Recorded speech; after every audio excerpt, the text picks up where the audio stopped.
guys, I am back. It is time to smash. Now before we get started, I did want to draw attention to the whole fact that the entire overlay is still absolutely shithouse. So I've worked out what I need to do to fix it. I just haven't actually fixed it yet. That probably won't happen for a little bit yet. I actually need to go through all the fucking code, so that's a real pain in the ass. And my CSS skills aren't the best. I'll be the first person to admit that. It's just a matter of changing everything. Everything. Hey, how's it going, Banana? What's cracking? Oh, that's what I wanted to quickly check. Give me 2 secs, guys. I just want to see. I want to know if they're fucking... Why is this different? Has my... Dudes. Has, like, Chrome updated recently or something? Because it did not look like this the other day. I don't know. It's weird. I like it, but it's weird. I just want to quickly check if they put my grade up for uni. But yeah, I have to go through all the freaking code just to fix things. What? Oh, fuck me, really?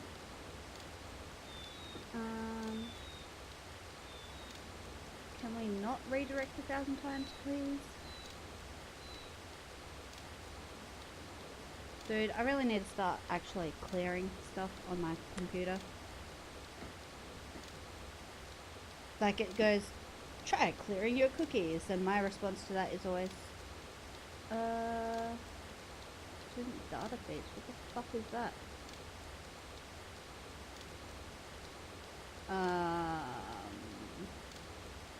Okay.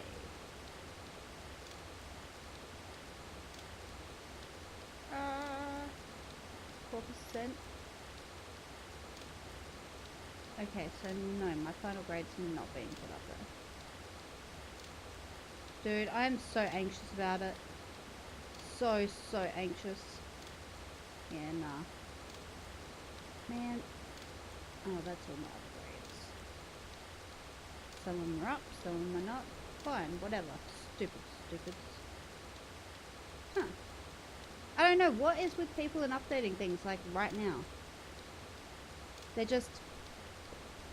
Okay, yeah, see, that's what it is. I only ever use my PC when I'm streaming and stuff at the moment.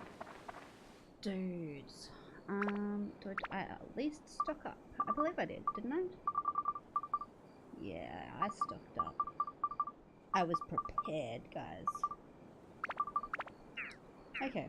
So we're just going to go in and start smashing them. I'm so anxious about this assignment though, because he's either going to really hate it and find... I can think of at least several flaws with my own theory, right?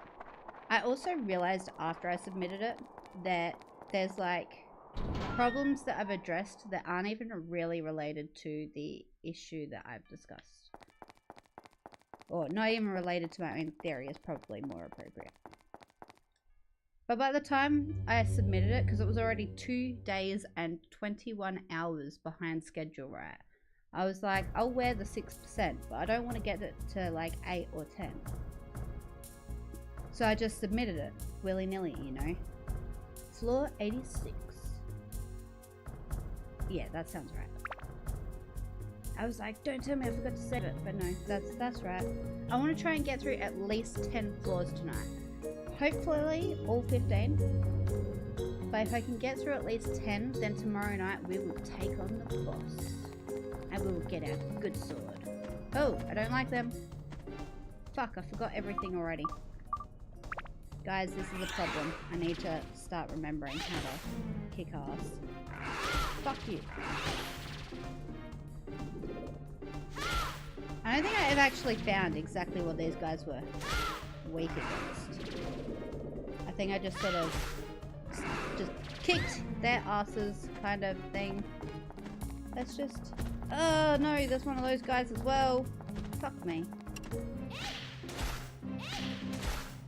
It's okay, if I stay far enough away from him I should be okay. Ah! Dudes, I forgot to put my fucking revival powder. I did, but yeah, I bought stand-in powder. It's okay. Ugh, stupid fucking. Yeah, can't freaking hit. Up, up, up, up, up, up. I'm not sure if I just. Maybe we should check that. Frickin' die, you stupid. Yeah, now you're gonna die, aren't you? Holy shit. Poison's just the best thing ever, man. I'm really excited, guys, because guess what I finally did last night? I read the rest of my book. I was so happy. I was like, oh, that's a good ending.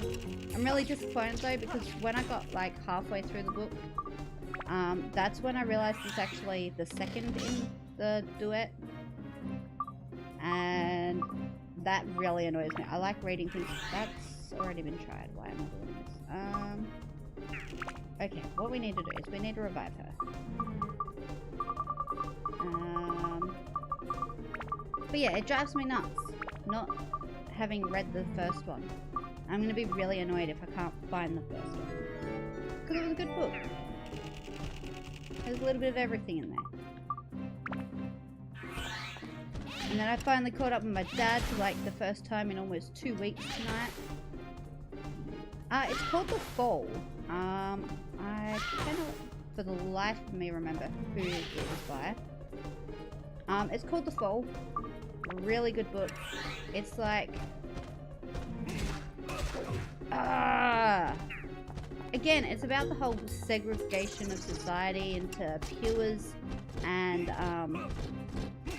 well, the average population, I guess. And it's based on genetics. So they've got this test that they run where it'll tell whether or not you're susceptible to mental illnesses. And this one chick basically took down the entire system. With help, obviously. But most of it was her. It was really good. It was something different. I like reading different books, you know what I mean? Dude, why won't this mimic take a fucking hit? Die!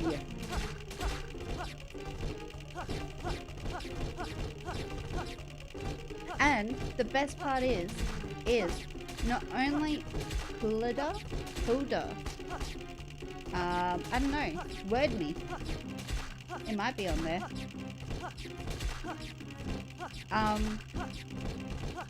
Yeah, I don't know, it comes out with the most fucking random shit, man. So does my dad, actually. My dad, I love my dad to pieces. But some of the things, whoa. Dude's trying to sneak up on me and shit. Come on. But tonight we were talking about snipers, which I have zero interest in weapons. I just thought I'd put that out there. But we ended up talking about snipers for like 10,000 gazillion years tonight. And he was telling me about people like who have shot a sniper and killed people 3 kilometers away, guys. 3 fucking kilometers. Like, how even, bro? How even? The record is held by a Canadian person. In fact, out of the top 5, 3 of the people are Canadian. Which makes me wonder how nice Canadians really are, just FYI. Just saying, people, we're always talking about how nice Canadians are, but are they really? I mean, who can shoot a sniper like that and really be nice? Dude, these stupid freaking little things, it's annoying, man.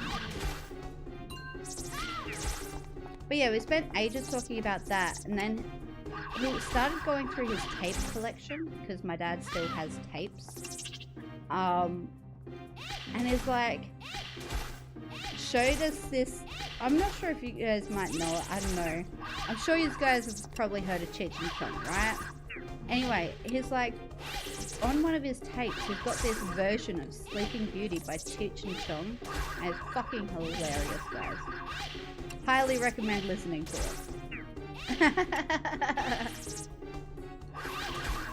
Oh, yeah, sure. That's what they all say, man. That's what they all say. There's got to be an easier way to kill these idiots, man. It's just annoying that they're always disappearing and shit on you. You know what? I wonder if I can beat them with my happy stick. We will find out. But yeah, it was absolutely hilarious. It's kind of like a modern day kind of twist to it. And by modern day, I mean like 70s, 80s.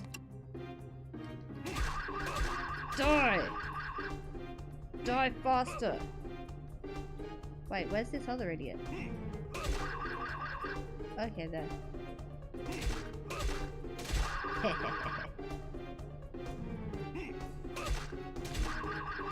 I forget that they throw things as well. I've got to be careful of that. But yeah, so anyway. So he showed us this song story thing. I don't know. It's more like a story. It's more like a story. And it relatively follows the whole Sleeping Beauty thing. But then he started like pulling out all these other tapes and CDs, and he's like, oh yeah, you know this, and I was like, what?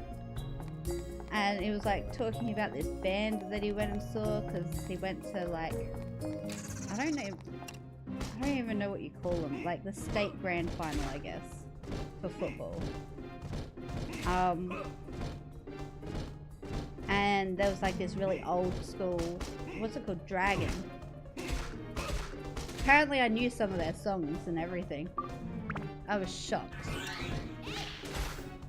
Actually, they released a song in like 2011 and it was actually pretty good. I was listening to that. The video clip was pretty messed up though. It was like two guys beating the crap out of each other, and then I don't know, the next thing, like one of them's about to go through like I guess you'd call them a turbine. You know how like at dams and stuff they've got the giant reservoir wall, and then like water obviously gets through it somehow, and I don't know how those things work, but he was about to go through that.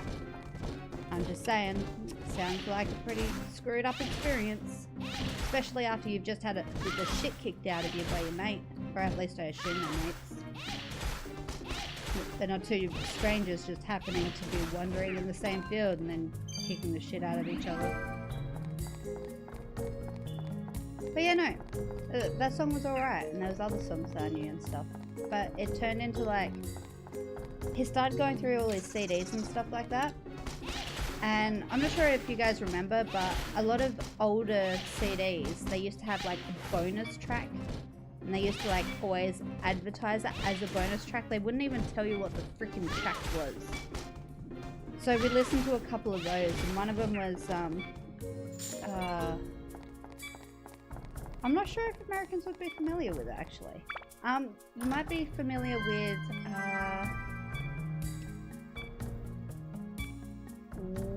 was it? No, it wasn't that. There's an Alanis Morissette song, and I don't remember what it's called. But they, like, rewrote it, and made it, like, Hell Bogan. And that's what it was. Oh yeah, it must have been,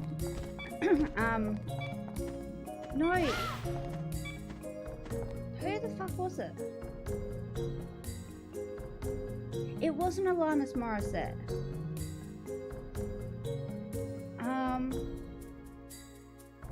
It was Bitch. That's the name.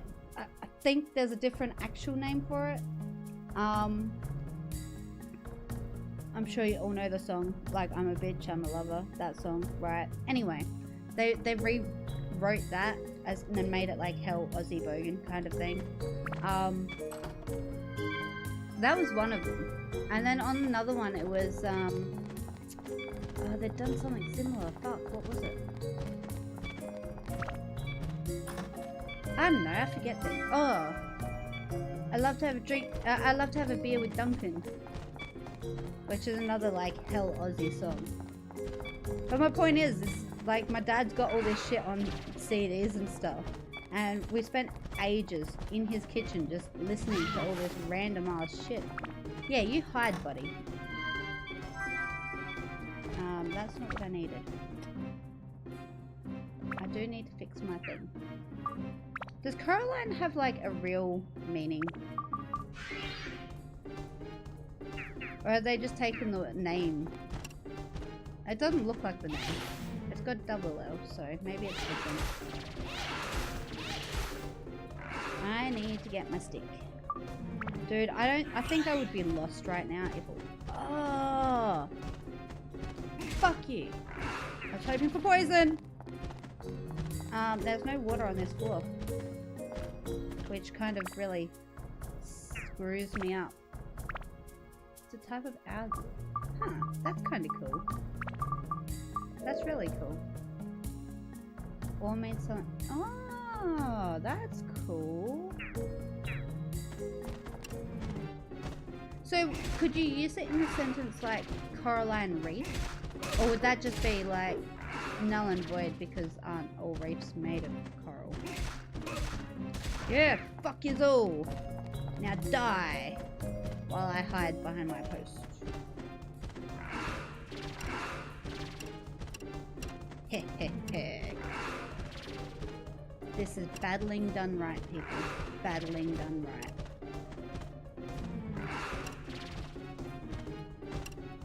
And it's funny because my dad's... Oh, that's a good one. Coraline Sponge. Oh, I've already got the fucking thing. What am I even doing? I don't need to kill you. Goodbye. Goodbye, scary monsters. Run away.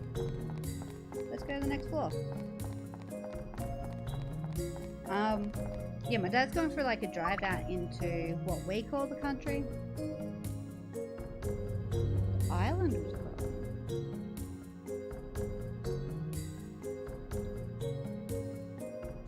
I suppose, would that work though?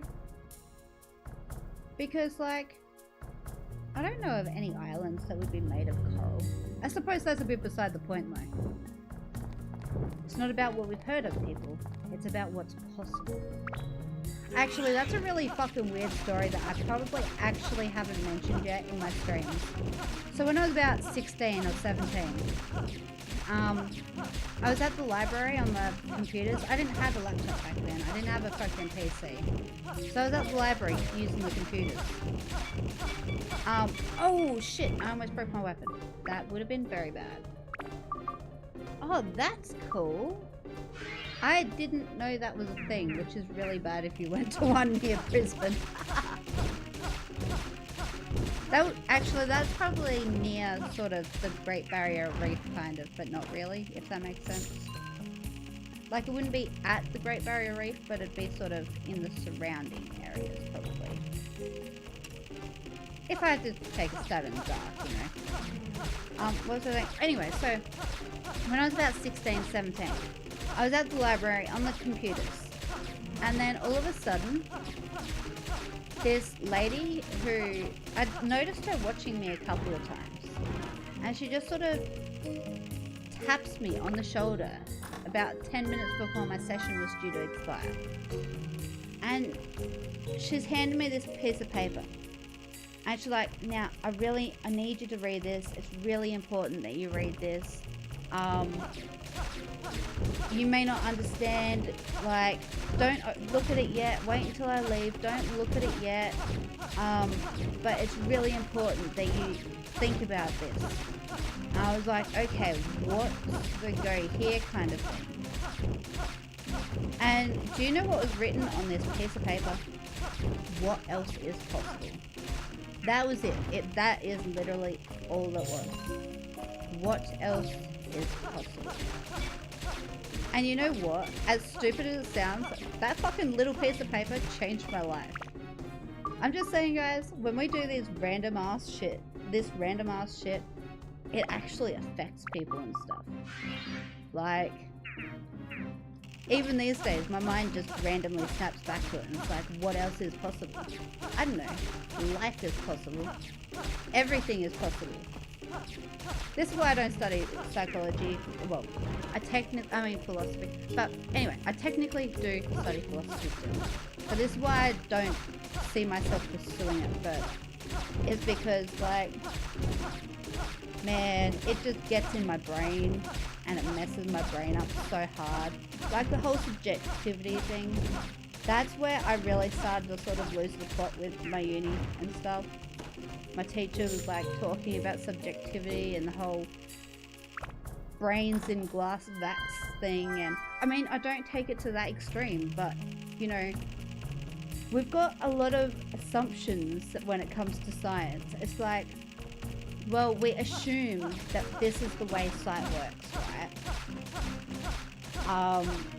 And it's like, oh, how do I describe sight? It's like such a weird thing where you're like, sorry, I'm trying not to die here. But it's like, you see something, but you see it upside down, and then your brain flips it up the right way, and you don't see like straight. That's all something else entirely. That's like, ah! That's all like part of the whole brain process thing. The visual, I forget what it's called. Anyway, that's essentially how they worked out that the Earth isn't flat. Like, because you don't actually, or is it the other way around? They worked out that the world wasn't flat, and then they realized that you don't see the way people thought they saw. I don't know. Anyway, my entire point is, who really knows? Maybe we do see flat. Maybe the world is flat. I mean, I personally don't believe that. To me, a lot of the whole flat Earth argument makes no sense. But what else is possible, guys? What else is possible? Just saying. But no, so there was like this interesting situation that I ended up in with my ex. And what it was it all started over a lighter. And we were both looking at the lighter, and it's like, oh yeah, pass me the yellow lighter. And I was like, it's orange. What are you fucking talking about, yellow? And he was like, no, it's yellow. I'm like, it's not yellow, it's orange. And I'm not colorblind, like, I swear to gosh, I'm not colorblind or anything like that. I've never had a fucking problem with anything, man. Dude! Stupid ass fucking dragons. I'm determined to take these fuckers down. Let's just quickly chuck that back on. But it's kind of like, well, how do we know what things actually are? Because the entire of language is subjective as well, if that makes sense.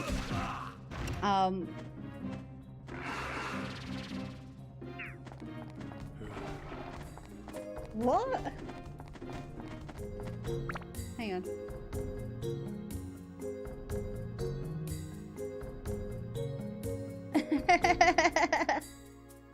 Hey, heap of junk, how's it going? I thought you were like saying that something was a heap of junk, and I was like, what? That's why I was fucking confused for a second. Anyway, so the entire discussion started with the whole lighter situation. Because how do we know what green is? Like, can you imagine describing green to someone who's blind? There's no real way of doing that. You can't be like, oh yeah, the color of grass. The person's blind. They don't understand what color grass is. They can, not in all cases, but it's believed that they normally have some shadowing, if that makes sense. I know a few different blind people, which is why I know this. But, like, it's all just words, man. It's all just words. Like, and we've got concepts and theories and all this stuff, all based on other words. You see what I'm saying, guys? This is why I'm not pursuing it. It's because then you start to lose the plot a little bit. Like, I struggle sometimes, right, with understanding what is meant by something purely... Dude, I wasn't even that close. Purely because the way I learned most of my vocabulary is by reading it. I'm one of those people where I'll mispronounce a word over and over again purely because I've only ever seen it spelled. Whoa!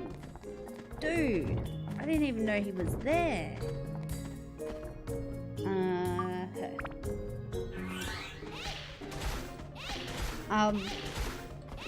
But it's also like the way we learn to understand words when in those kinds of contexts is from the context that the word's been used, right? So there's been plenty and plenty of times when I've been like confused as shit because someone's used a word and I thought I knew what the word was, but I didn't, if that makes sense.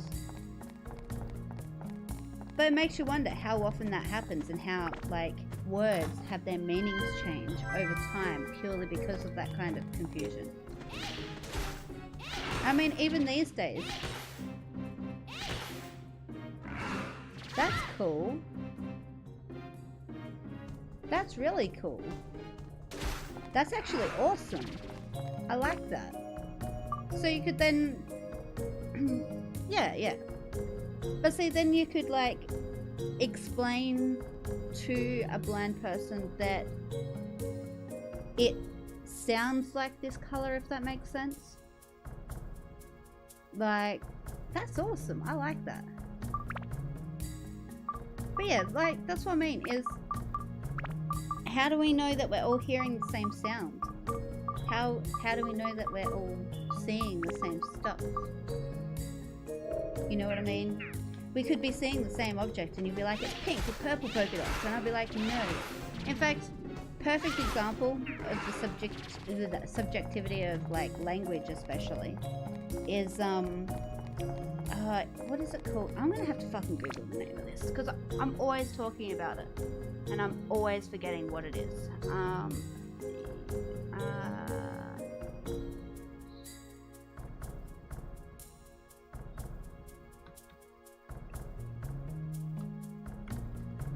I think that's right. I think it's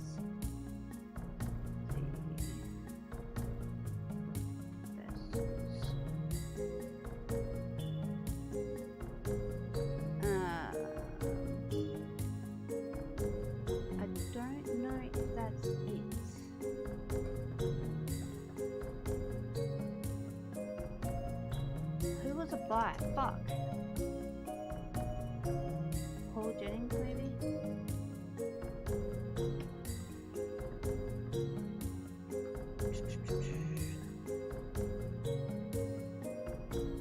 I don't know, guys.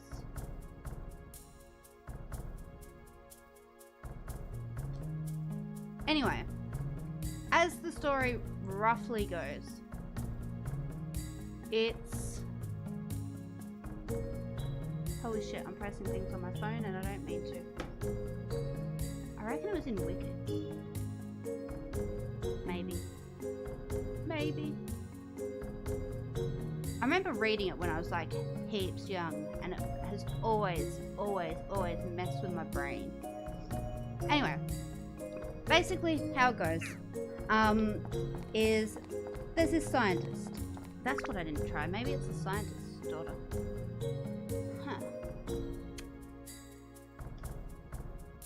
Scientist's daughter.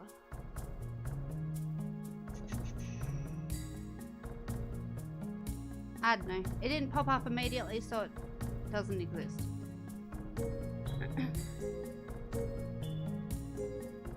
That doesn't surprise me. That's really cool.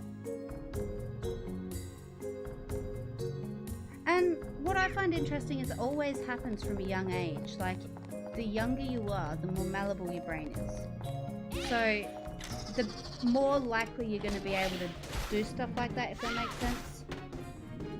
Like, you can speak a language easier, you're not stuck in like this little bubble where things are this way and then they can never change because that's not how people see the world. You know what I mean? But yeah, so the entire point of this story is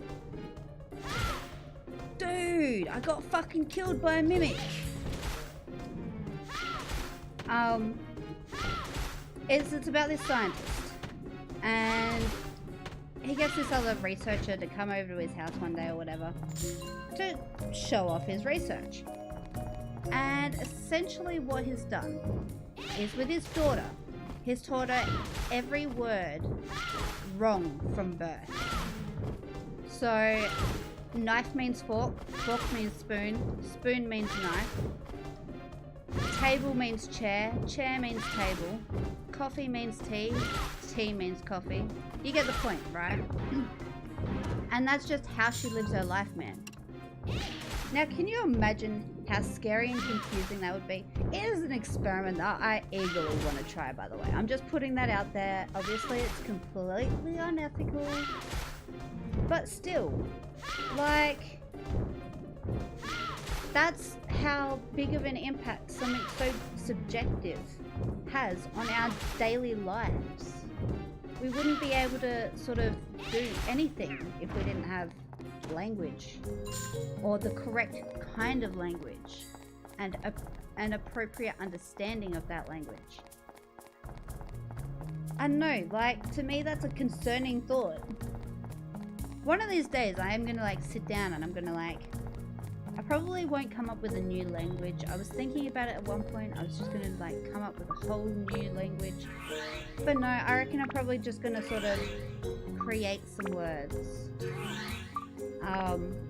with different meanings and see how I go with them, you know, see if I can get them out there.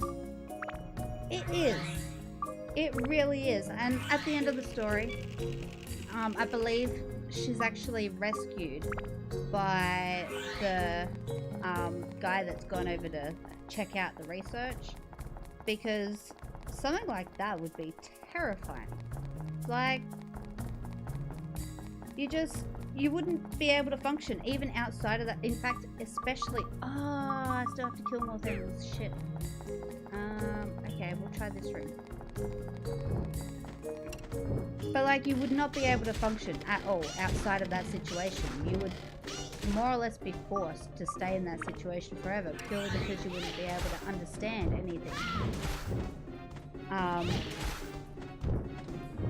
And you know, like, this is one of the things we rely on our work. Like,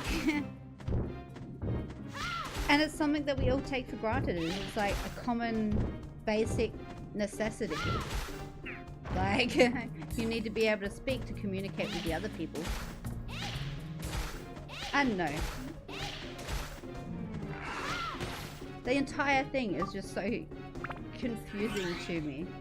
Like I said, it'd be really cool to try, just to see how you could push it and stuff like that. Like, see what else you could actually do.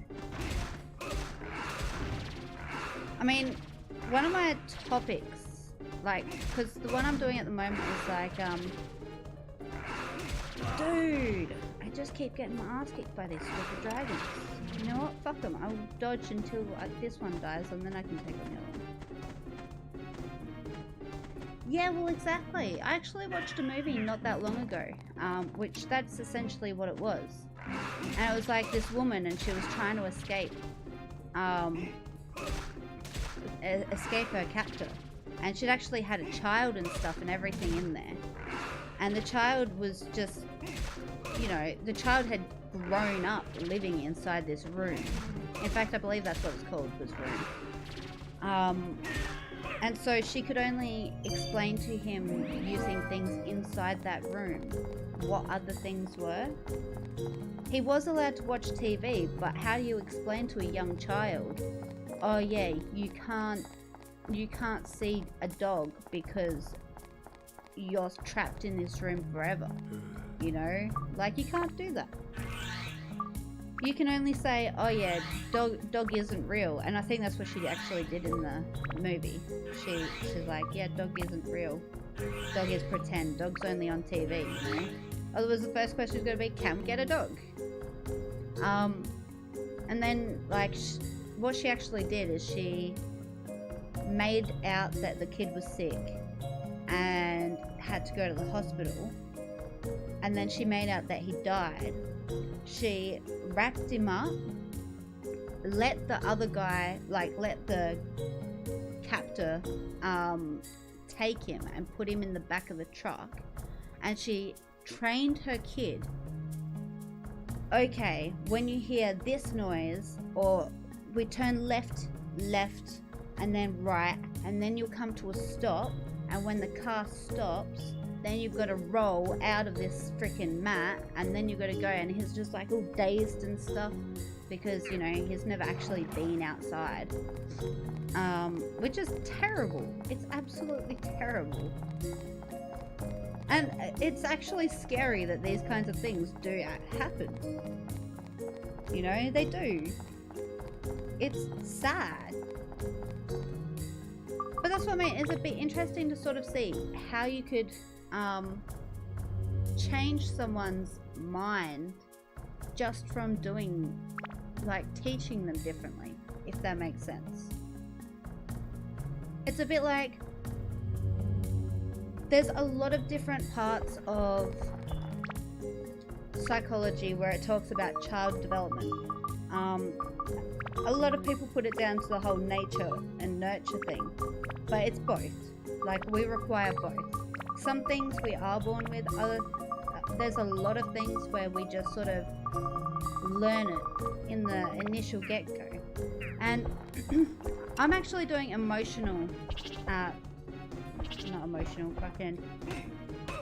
philosophy, what is it?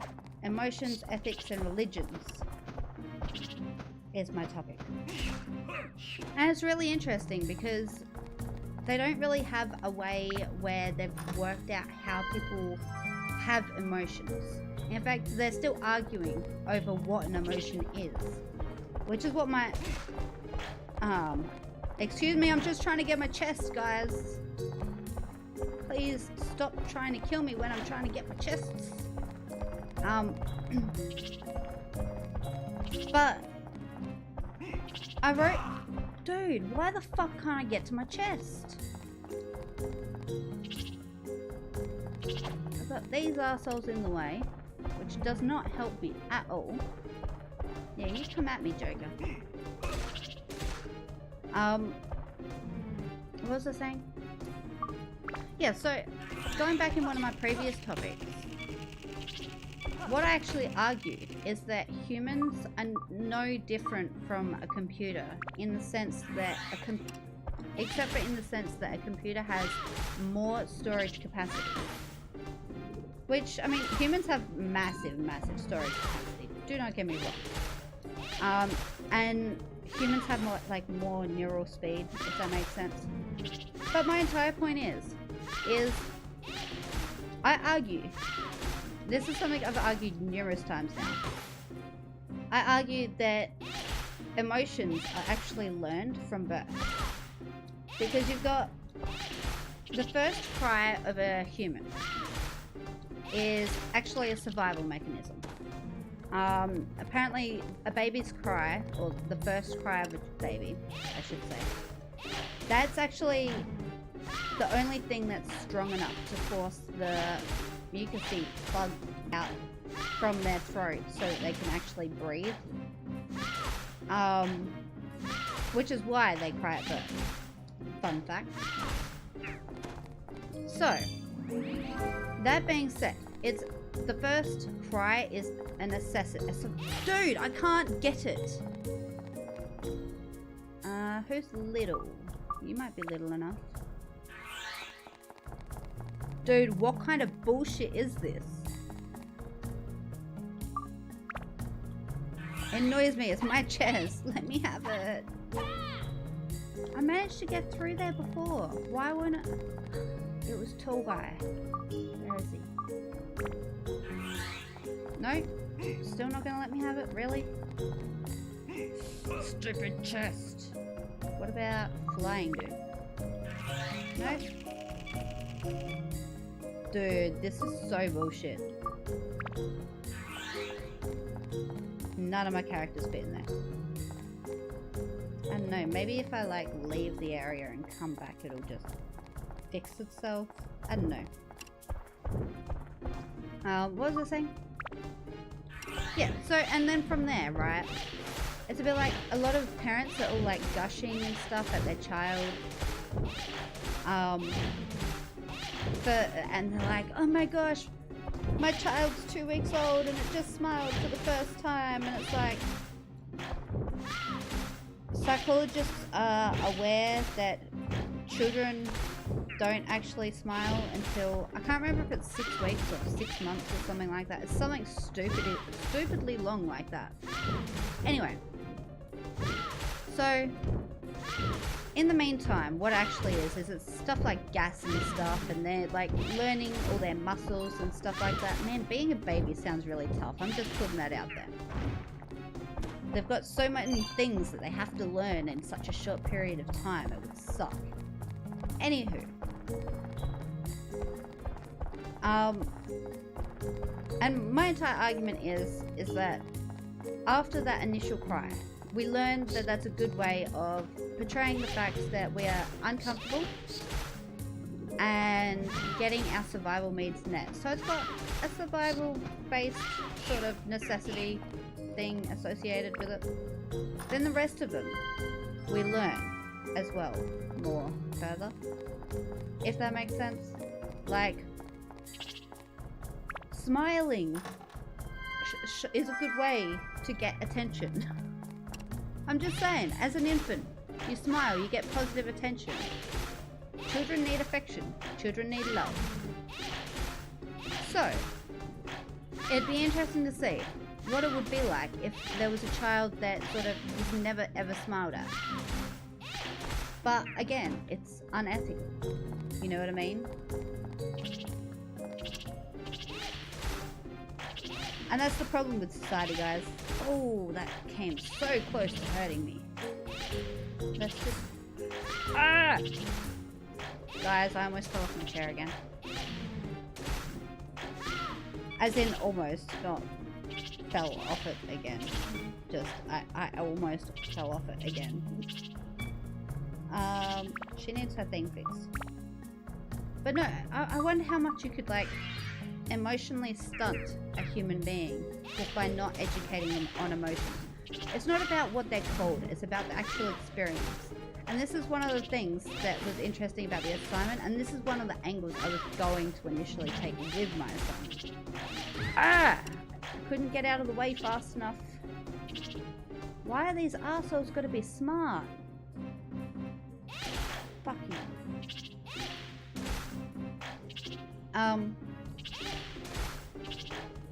Man, I'm just trying not to die.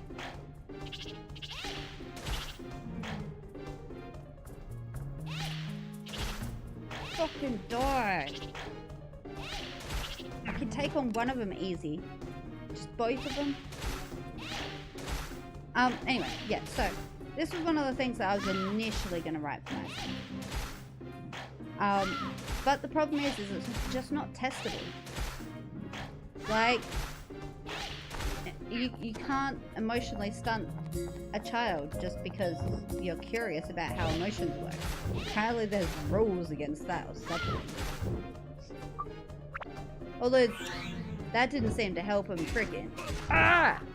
That was a really dumb move on my part. I had no one else to blame for that except for myself. Why is everything freaking breaking all the time, man? Anyway, I find that sort of stuff fascinating. But it's not fun when you've got to actually sit there and write assignments on them, and you've got to make them make sense. I guess my biggest issue though is probably like, I sit there and think about all this stuff like all the time. I regularly think about this sort of stuff, right? But I do it at night when I'm drinking. And then it seems like a really... This is my pro tip for writing assignments, guys. Get really, really drunk and just contemplate the issue. Just think about what you should be writing about, right? And then the next day, when you're sober, reread what you wrote. Get rid of all the stuff that makes absolutely no sense, in the sense that it just doesn't work. It's not logical thinking, right? and then get really drunk again and repeat the process until you have something worthwhile. And that's how I've done most of my assignments. It's probably why I don't freaking why I don't get good grades, man. It makes it a lot more entertaining and it helps you think outside the box, so there you go. Stupid Batman. I remember when these bats used to be easy.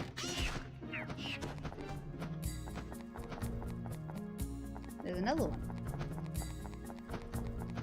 I hear you. Let's try something with a little bit more oomph. Like a hitty stick. Come at me, bro. Oh, that's right. He crits. That's why the bat died so easy earlier. I knew that. I was just testing you guys.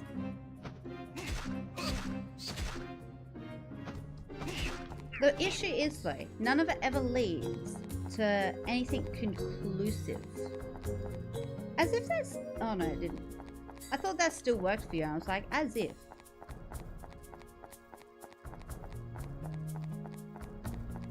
My bot is like one of the only things that are mostly working at the moment.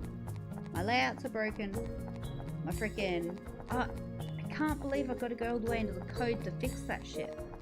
That's why we've got one of them that's purple, is because I was just messing around with stuff. And sure enough, I have to go into the CSS. I'm so not impressed by it. Dude, how am I through my second Drance Feather already? Man. On the bright side is we're not really dying as much. We're not dying like we did 1,000 times the other day. Oh, I actually got food and stuff. Feather. And chuck this shit over here with that shit. And...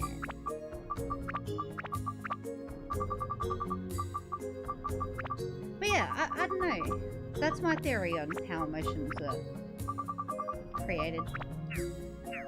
How emotions came to be. I don't know. I have a feeling like my teacher's really going to hate my assignment. My assignment ended up being, we got these two different accounts. So one is called somatic theory, which I suck with biology, by the way, people. I fucking hate biology. Anything to do with physiology, I suck at. Can't you just let me have my trust?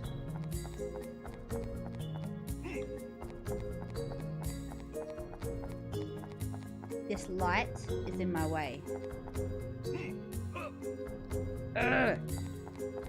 Man, I like when things are finished. This floor is not finished. Anyway, so you've got somatic theory, and then you've got cognitive theory. So the somaticists, they claim that emotions are physiological. There's nothing but the physiological aspect to emotions, and that's why when we have our heart broken, our chest hurts, or when we feel anxious, it feels like our stomach's being tied into knots, right? That's their argument.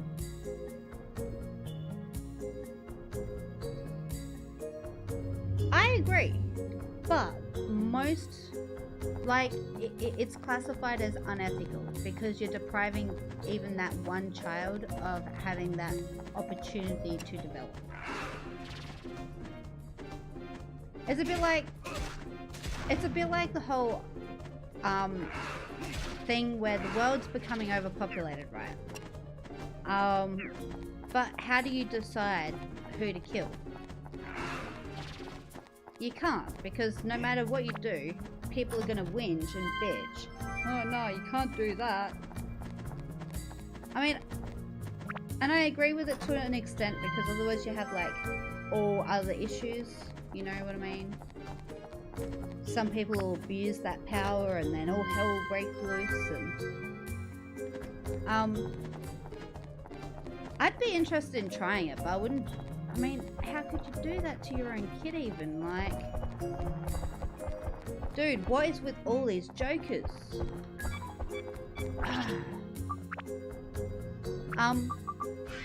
What was I saying?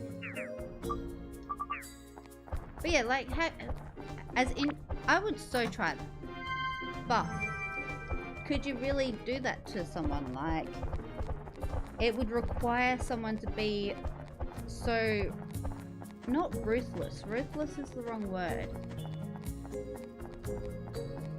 I guess confident is probably the right word.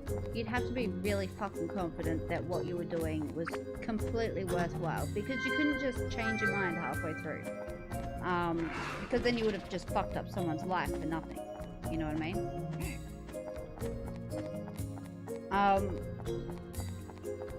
And again, it also, I mean, like you said, it depends on whether or not it is worth it. What happens if you do it all and work out nothing? Like, you may learn nothing. I forgot the other thing I was saying. I was saying something else, but I forgot. Curse. Oh, I got lucky. And by lucky, I mean, haha, he couldn't fucking hit me. So, I have to go through and kill a buttload of dragons, or cards. These are my two options. All those stupid disappearing fucks. Man. Oh, that's right, I remember what I was saying. I was talking about cognitive... I can't fucking pronounce shit. About my son. So, you've got the somaticists, which claim that everything is physiological, and then you've got the cognitivists, which they feel that everything's cognitive. But then, in the footnotes of the paper by Nussbaum, I don't fucking know how to pronounce that name, man. Anyone who's studied psychology or philosophy probably recognizes the name. She comes up a lot. I've read a few of her things now. But essentially,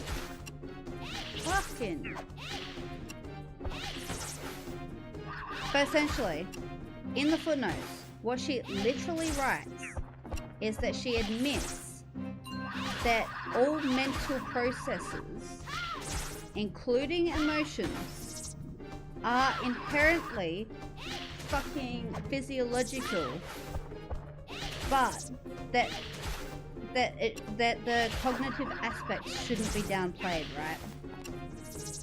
So, my assignment, I shit you not, the entire assignment, what I wrote was, yeah, so I'm gonna have to agree with this other dude that I actually really don't like, but guess what? It turns out he's right, because even if we say that they're cognitive, they're still physiological. So, I guess emotions are physiological then, aren't they?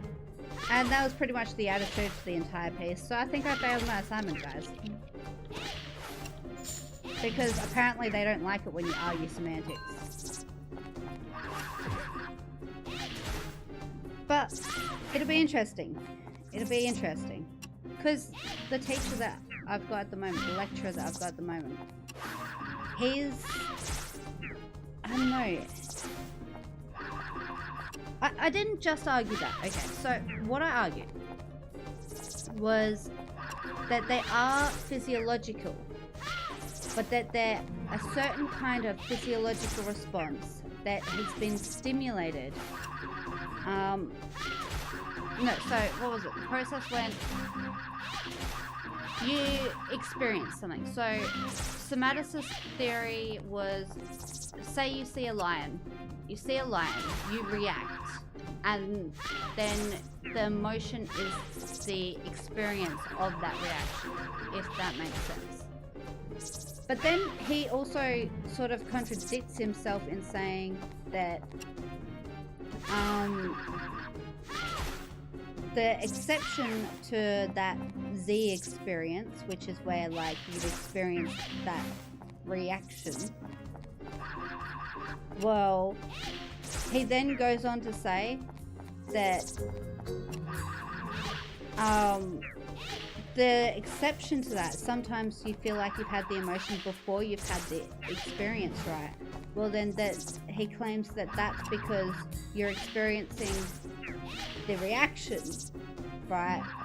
So I even put it down in a logical argument of like X, Y, Z. So you've got the X where you see object X. You then have the Y reaction, right? And then that Y reaction is, when you have that Y reaction, you have what's called a Z experience. And the Z experience is the emotion, is essentially what it argues. But then he goes on to say that sometimes you feel the Y experience before you feel the Z experience. So I was like, that makes no sense unless the two of them at least have a difference in time, right? Because you can't just call the same thing two different things. You can't be like, oh yeah, so you had a reaction. And sometimes while you're having the reaction, you feel that reaction before you feel that reaction. That just doesn't make any sense. And then, like, this is what I don't understand, man. Like, this is what's fucking weird about this topic. They're getting us to read stupid ass shit. There's something else he said that was really dumb. Anyway, so the cognitivists, they've contradicted themselves. The somaticists have freaking contradicted themselves. So I just argued that they're both right, but they're both dumbasses. It's essentially it. That was my entire argument. They're both correct because the cognitivists simply say that the cognitive aspect is important, right?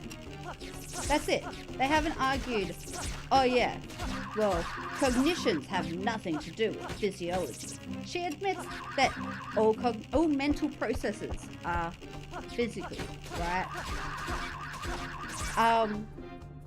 The only thing she argues is whether or not the cognitive stuff plays a role in it. I need to change my person. I'm just getting nowhere with this guy. Let's try this. Boom, boom, boom.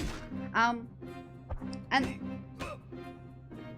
it's not a math. No, that's a logical argument. It's philosophy, man. It's critical reasoning. They do the same sort of stuff.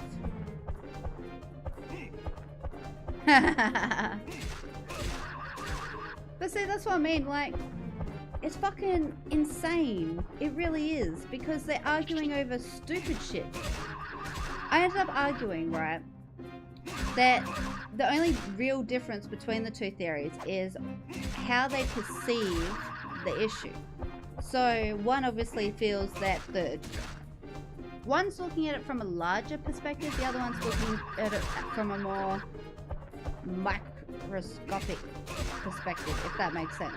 So the somaticists, they're looking overall. They're like, okay, well, obviously, since everything cognitive, all mental processes are physiological, well then all emotions must be physiological, because that's like all there is. You know what I mean?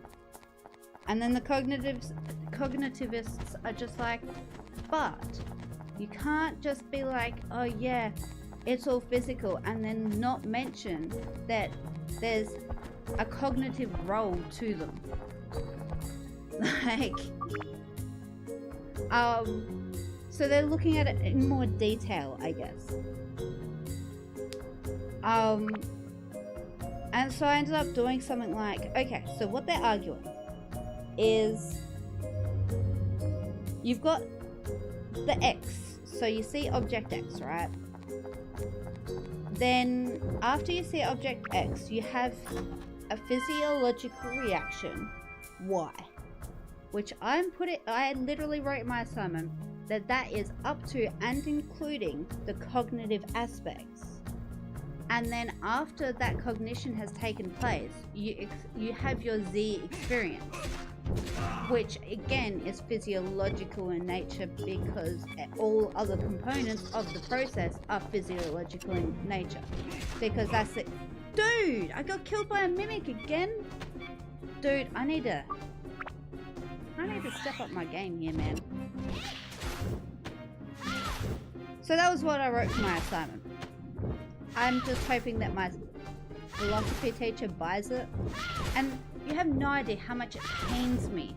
It honestly pains me to admit that in that sense, all emotions are physiological. Because I literally sat there in class and I was like, no, because his idea is stupid.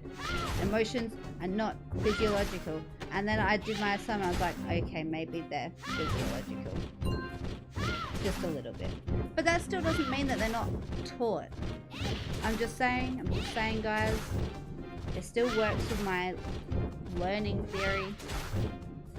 With what I call, with what's called an association theory, because that's what my idea of emotions is, right?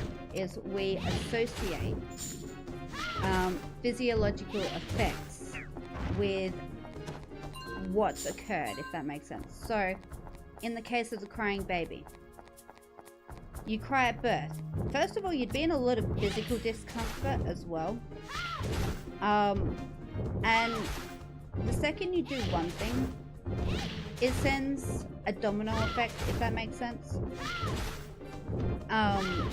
So your heart starts racing and you may feel lightheaded, for example. Oh shit, I didn't realize there was 3 of them. Or, you know what I mean? Like, there's just so many different aspects. That's how physiology works. One thing happens that sends a domino effect throughout your entire body.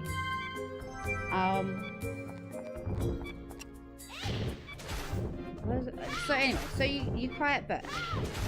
You just had your head squeeze out of a small opening, which, yes, the human body may be able to take that shit, right? But that doesn't make it a comfortable experience. So you learn to associate crying with discomfort for a start. Second of all, you also learn that crying is a great way of getting your survival needs met. Third of all, there's other physiological things going on. Like, you may have your heart racing, for example, because you can't fucking breathe for those first few seconds. You're just like this half-dead thing coming out. I'm just saying, man. You can't breathe. So, you know, maybe your heart's racing just a little bit. Maybe all these things are to do with survival mechanisms kicking in, you know? Like, there's so many different explanations for the physiological responses that you experience when you first cry. Anywho, from there, you then associated it with all these different things, and okay, you may not have a name for it, but as you get older, you learn that experience, yeah, I know it can auto-sort, but it doesn't sort it the way I like it. That's the problem. And I'm really spewing because last time I played, I accidentally hit square when I was in one of the shops and I fucked up my entire thing. I was so devo. I've been doing it all game, and I had it all perfect and neat, and everything was right in the right places and stuff. What was I saying? Yeah, so you learn to associate all these different things. And okay, you may not understand what sadness is if someone goes, oh yeah, you're feeling sad. But when you're in the middle, or if you've experienced this set of effects, well then someone can say, oh yeah, it feels like this, or it feels like that. And so you then associate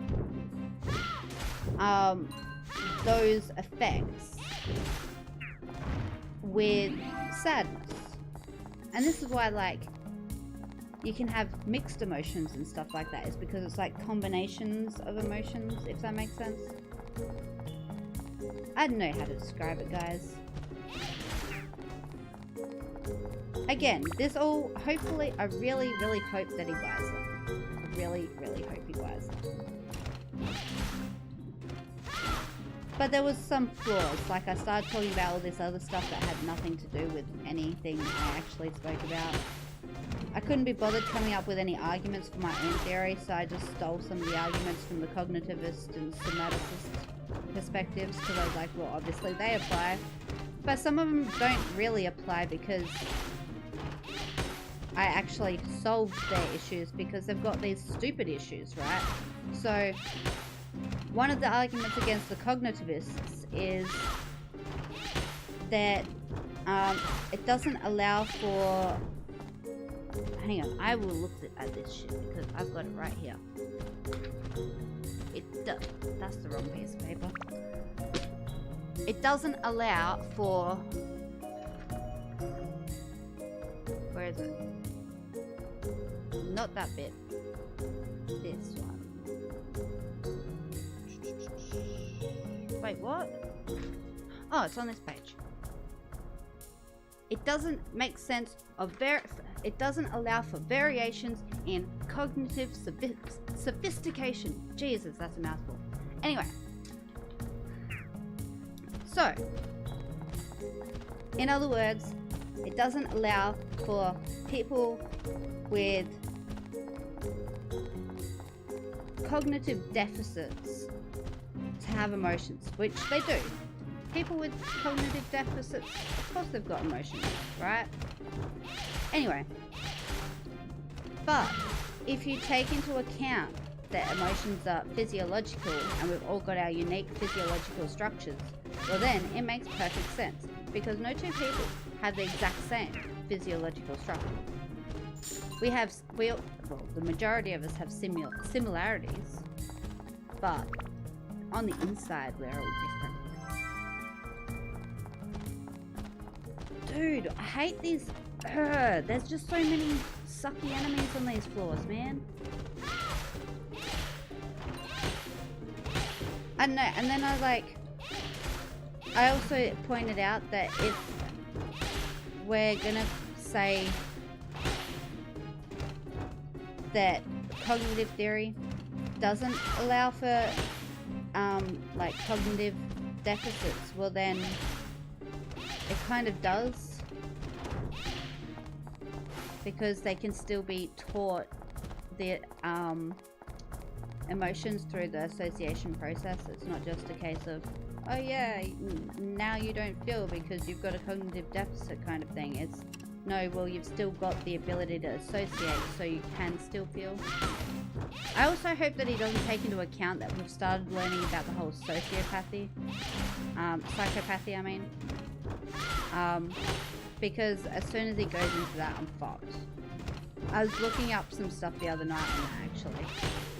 I was going to mention it in my assignment, and then I decided it didn't work with what I was going to do. So that went down the drain. Because apparently psychopaths have the ability to empathize. They do have the ability. It's just in most people it's turned on. But in psychopaths it's automatically turned off. And then they can turn it on whenever they choose. Which is kind of insane, which I think that could be kind of a good thing, to be honest. Maybe they're actually cognitively or emotionally advanced to us, because that's a really good survival mechanism, I'm just saying. And that's how life works. Life is about survival. Holy shit! Where the fuck did he come from? He was so not there 5 minutes ago. I knew this guy was over here. I didn't know that fucking... Ah, man. My chick's gonna die. Boom. Boom. Boom. We just need to... I like how they hide. That's one thing I love about all the skeletons do it. They hide so easy. Second you start throwing something. Oh, can't have any projectiles in the area. Gotta hide our faces. Anyway. Yeah, so I argued that, and then I argued one of the somaticist things as well. I forget what that one was. There's some really dumbass shit though. My teacher's gonna be like, I swear to gosh, my teacher's probably gonna be like, yeah, no, she's not getting any of this at all. But I don't sound so dumb, right? Like, it sounds a little bit outlandish, but I've certainly, I don't know. I'm aiming for a pass, okay? Dude! I'm aiming for a pass. That's it. I'm not aiming for a high grade. I'm not aiming for anything. I'm just aiming for a pass. Just a little tick saying, yes, she learned some stuff. She can read and she can write and she can attend class. She can attend class, guys. Which, that shouldn't be so hard. I negotiated with him at the start of the semester that I'd only get graded on my participation for the classes I actually attend. Which means I don't actually have to go to class. Although I did promise him I'd still make an effort. I've only missed like 3 or 4 classes. No, 3 classes I reckon. I've only missed like 3 classes. That's a record for me, guys. That's in like 7 weeks. No, that's in 8 weeks. 9 weeks? 8 weeks. Yeah. Because I believe we have 4 weeks left. And then I'm free for eternity. I'm so keen for that. In fact, what I might even do, on my graduation day, if either my boyfriend or my dad take a pretty picture, I might even update my picture.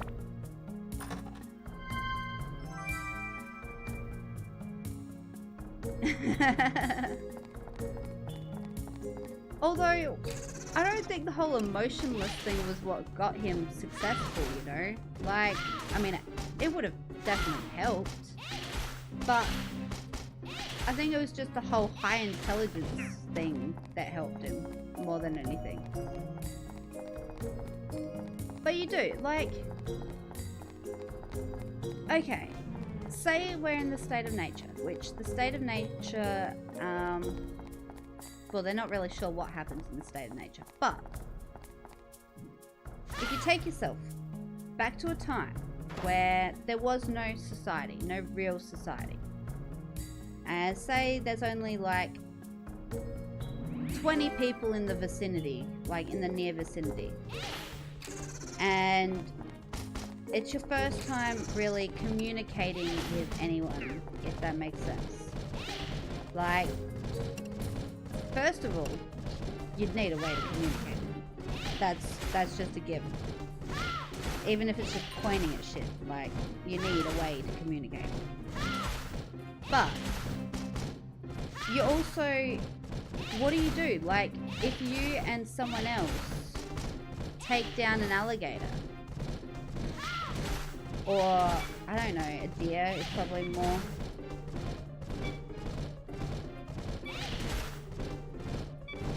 I'll agree with that. But I think it's also a case of they have that mindset because they are so intelligent, if that makes sense. Like, a lot of intelligent people think more analytically than emotionally. Whoa. And I think they probably tend to focus more on developing their intellectual skills as opposed to developing their emotional skills. I mean, emotions are very irrational, and people that think analytically, that doesn't really mesh well with them. I've had problems like that in the past, because I tend to think quite analytically as well. And I haven't had massive issues like a lot of them do. I mean, I'm not a genius for a start, so that probably helps. It's estimated that I've got above average intelligence. Not genius, not fantastically super smart, just sort of slightly there. And no, that could... Dude, I just used the wrong thing. I honestly, knowing my luck, I probably killed that many brain cells over the years that it probably makes absolutely no difference.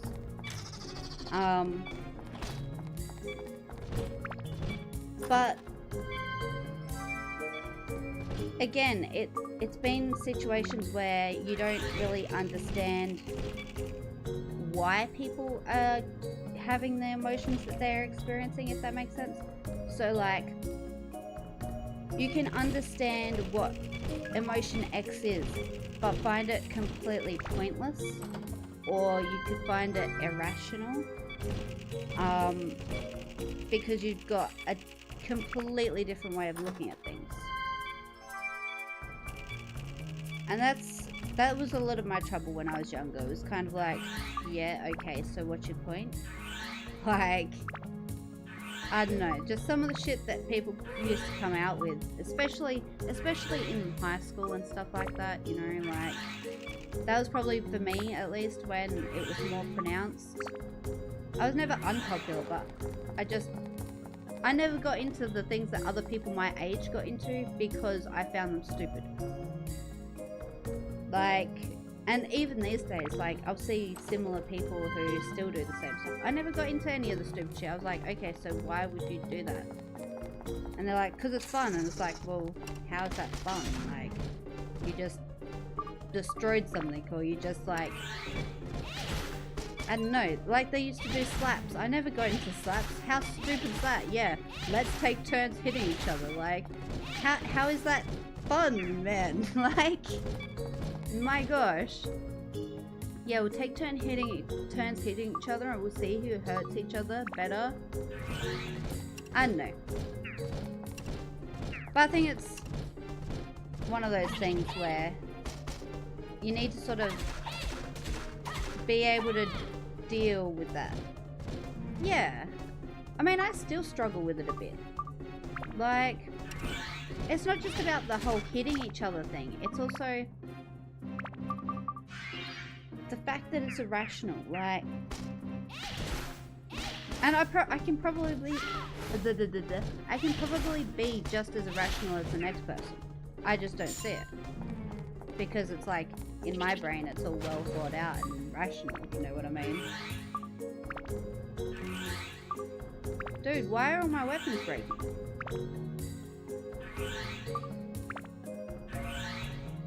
Like, what's my boyfriend doing? He's like... Dude! I swear I killed everything in this room. Or am I just losing the plot, guys? I don't know, man. I do not know. I forgot what I was saying. Fuck.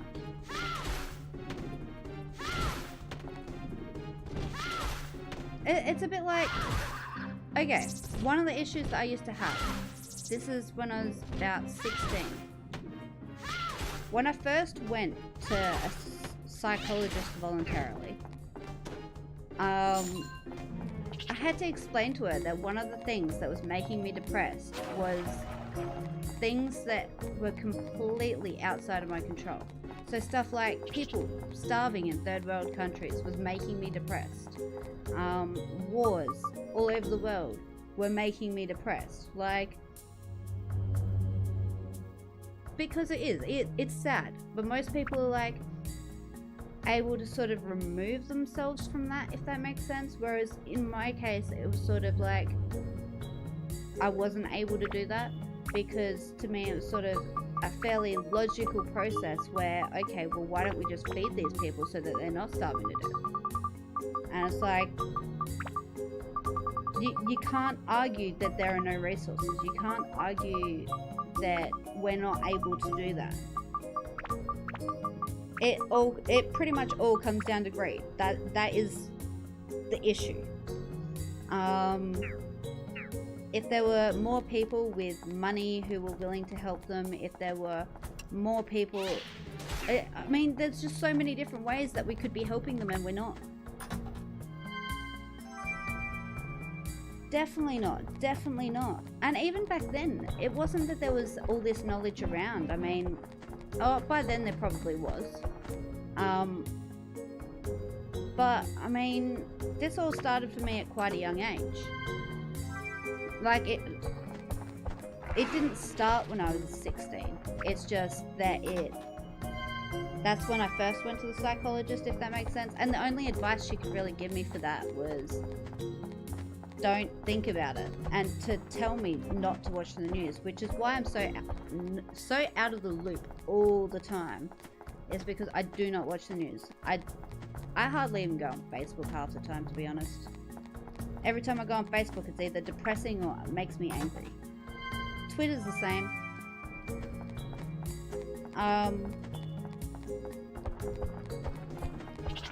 But it was just a case of like, okay, so hang on.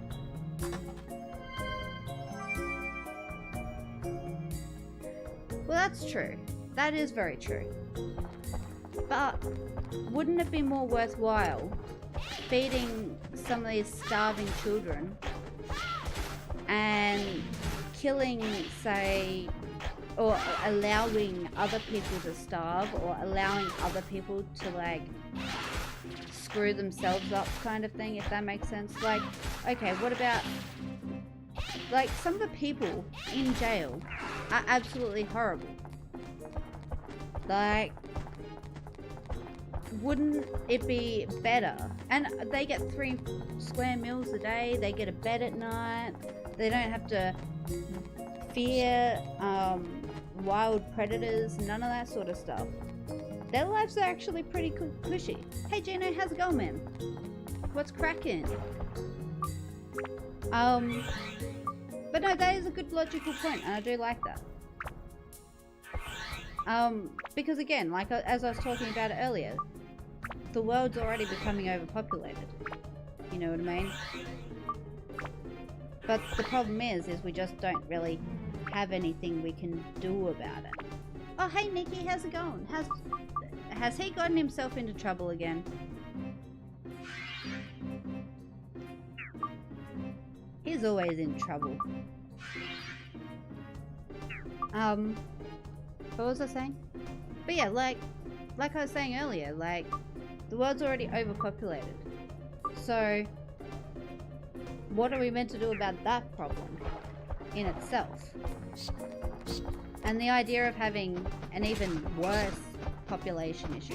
But that's the thing, right? Is that's not why they don't do it, if that makes sense. Like, if they sat down and they're like, oh no, we can't feed these starving children because there's already too many people in the world. Well, then it'd make more sense. Yeah. But they don't even say that. It's basically just greed. It's, oh no, we can't do that. And then they make all these bullshit ass excuses for it. And it's like, seriously? Can't spare just anything? How come why is Gino at hospital this time? What's he done now? Is he alright?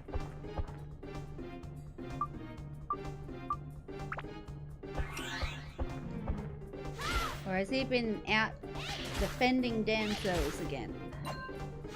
Damsels? I don't know. You guys know what I mean. Damsels in distress.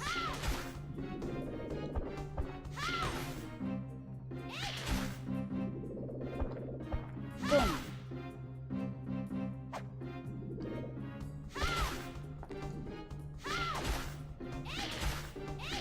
I don't know.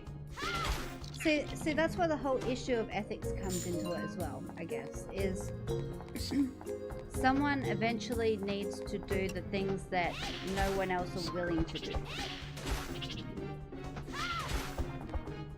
What? Why?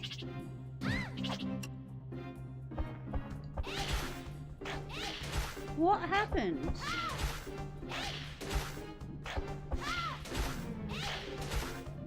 Yeah, see, that's bullshit. Like, anything that constitutes as a necessity for survival should be a basic human right. Like, you can't sit there and go, oh yeah, you need this to survive, but it's not a human right. Like, what? That makes no sense. It's either a necessity, or which makes it a human right, Although there's a lot of a lot of things in the world which people should have and should have freely, but they don't have. Not just stuff like water, but I mean, and we take it for granted, but that's like basic ability to feel safe.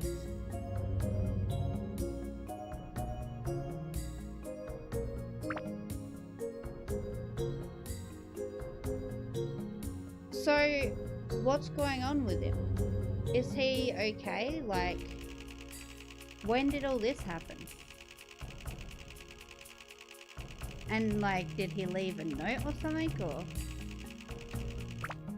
Feel free to tell me to shut up if I'm asking too many questions. I get that, you know, it may not be something that you want all over the stream.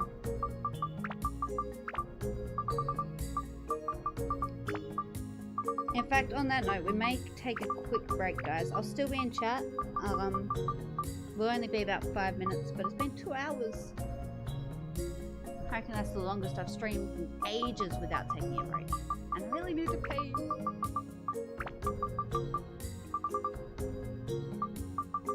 Alright, I'll be back.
Alright guys, I'm back. Sorry about the delay. Oh, I've got to get rid of break time.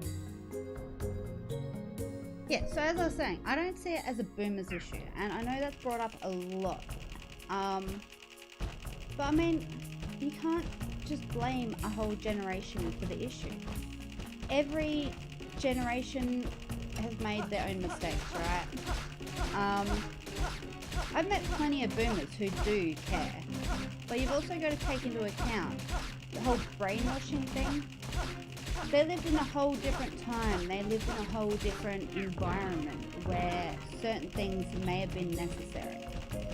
That's not the case anymore, and things need to change. It may have been what was necessary for survival at the time, but that doesn't stop us from changing them now. And the only reason why they're not changing is because the people with money and the power to change them don't want to. Fuck! Oh, I made it out, guys. I made it out. I didn't die. Are you proud? Hey, Gaza, how's it going? It's been ages. How you holding up?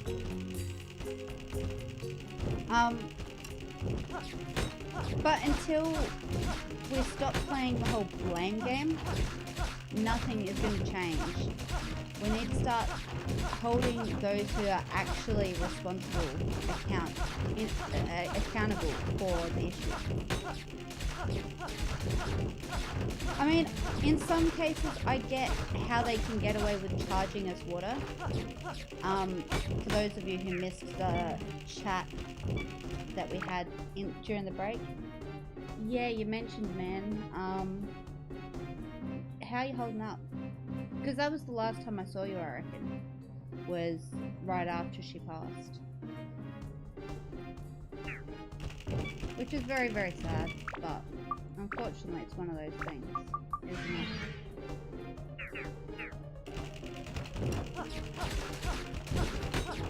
How's things going? Like, have they started improving a little bit? Bad. What's going on, man?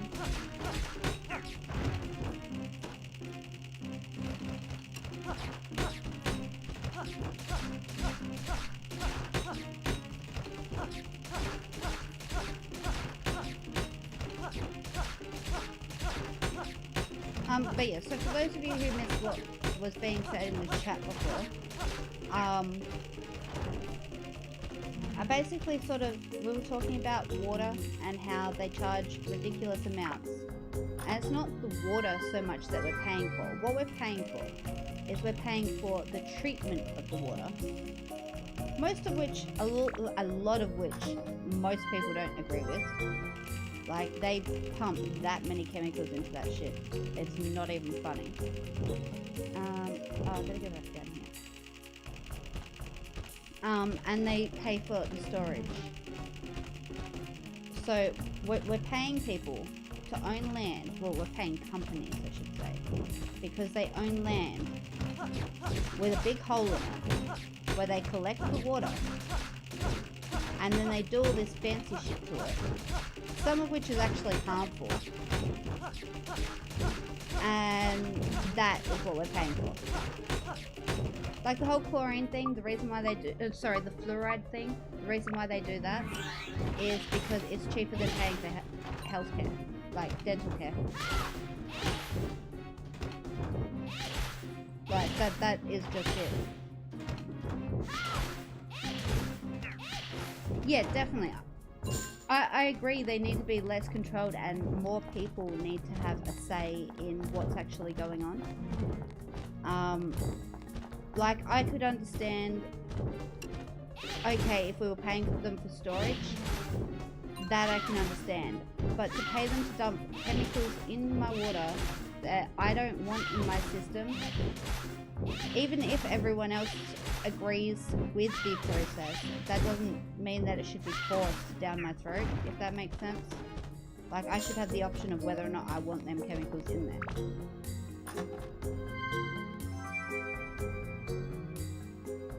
Yeah, that's understandable, man. It'd be a really rough time. I'm always here if you want to chat. You're on the Discord, I believe. But yeah, it's just one of those things, isn't it, where no matter what you do, it just doesn't really feel better.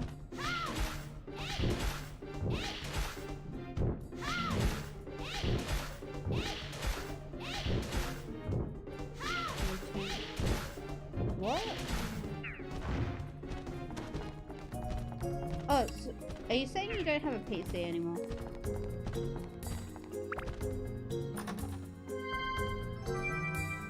Like you took it back to the store and got a refund kind of thing? Is that what you're saying? How old's your daughter? I didn't know you had one.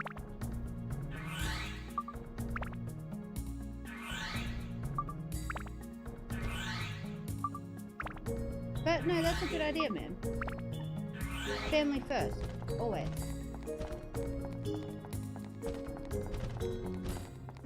I don't want to kill these guys. Oh, that's right, they're stronger than they look. Ah. Honestly, man, I never fall for those games. Do you know why? Someone did the maths one day, and they're like, what they do, they got, over here, I'm not sure about elsewhere, and I'm not sure if it's everywhere that does it. They normally add extra onto it, so that it makes it more worth their while, the whole, it's not a loan, it's like a rent to buy kind of thing in a lot of cases. In some cases it's a loan. But it's definitely a lot of the cases that it's a rent to buy situation, and even then, in fact, I know someone who got really done by one of those. We've got a massive chain here in Australia. It's called Radio Rentals. I'm not sure if they're international or whatever, but anyway, they'd done one of the rent to buy things, and what actually ended up happening was they rented it for 2 years, I think it goes for. And then at the end of it, they still had to pay basically the whole price on top in order to buy it. Otherwise, they had to upgrade it to a different computer.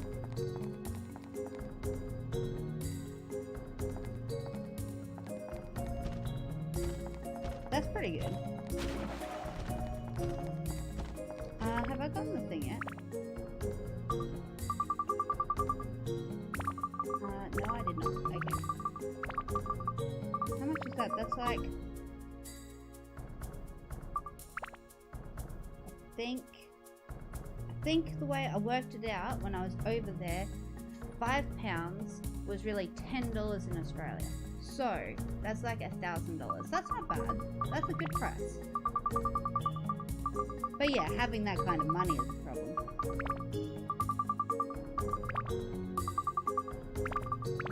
I mean, one thing my dad always tells me, and has always taught me, is what you do is, okay, for example, instead of paying the X amount of dollars or X amount of pounds per month or per fortnight, wait, and then just put that X amount of dollars away. And then what you'll find is, even if it's, say, $5, you're actually paying the entire thing, and you can get it brand new, instead of having to wait, instead of having an issue where you're paying it off over a lifetime kind of thing.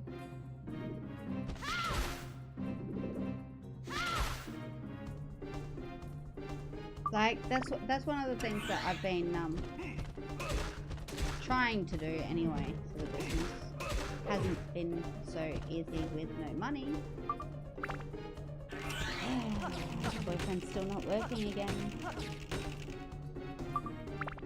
He's finally going on welfare, which will be a relief.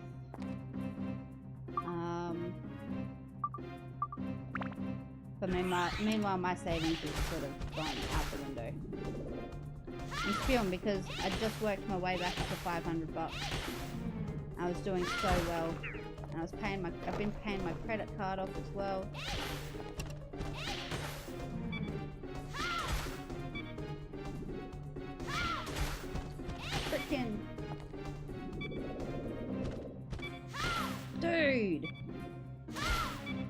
Frickin' die. Thank you. Stay down. Thank you.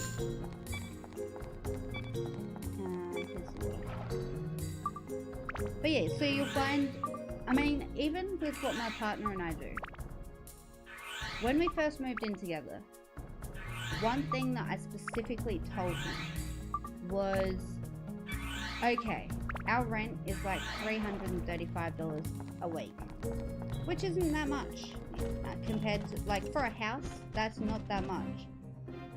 And then what we actually do is we put away, I've got a gazillion bank accounts, guys. It's ridiculous. I've got like 5 different bank accounts. Really?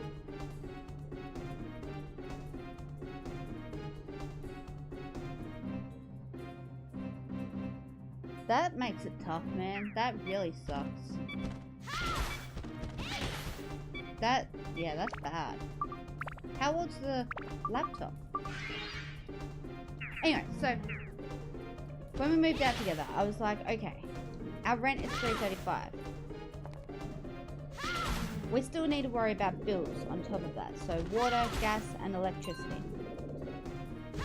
So what we do is we actually put away $450 each into that account.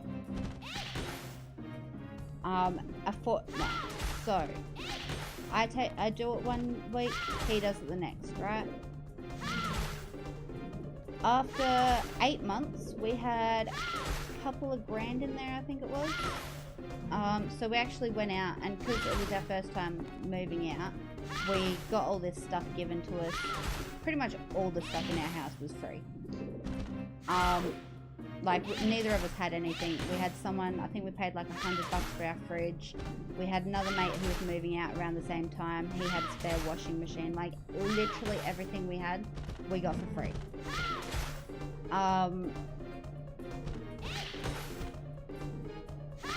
Alright, no worries, Nikki. Let us know how it goes.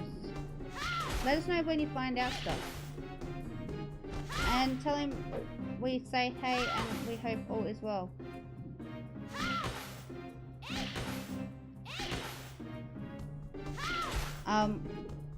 So yeah, so after about, in fact it wasn't even, yeah, it was about 8 months and we'd saved up over $1,000. We'd been covering all our bills and everything. Look after yourself, hon.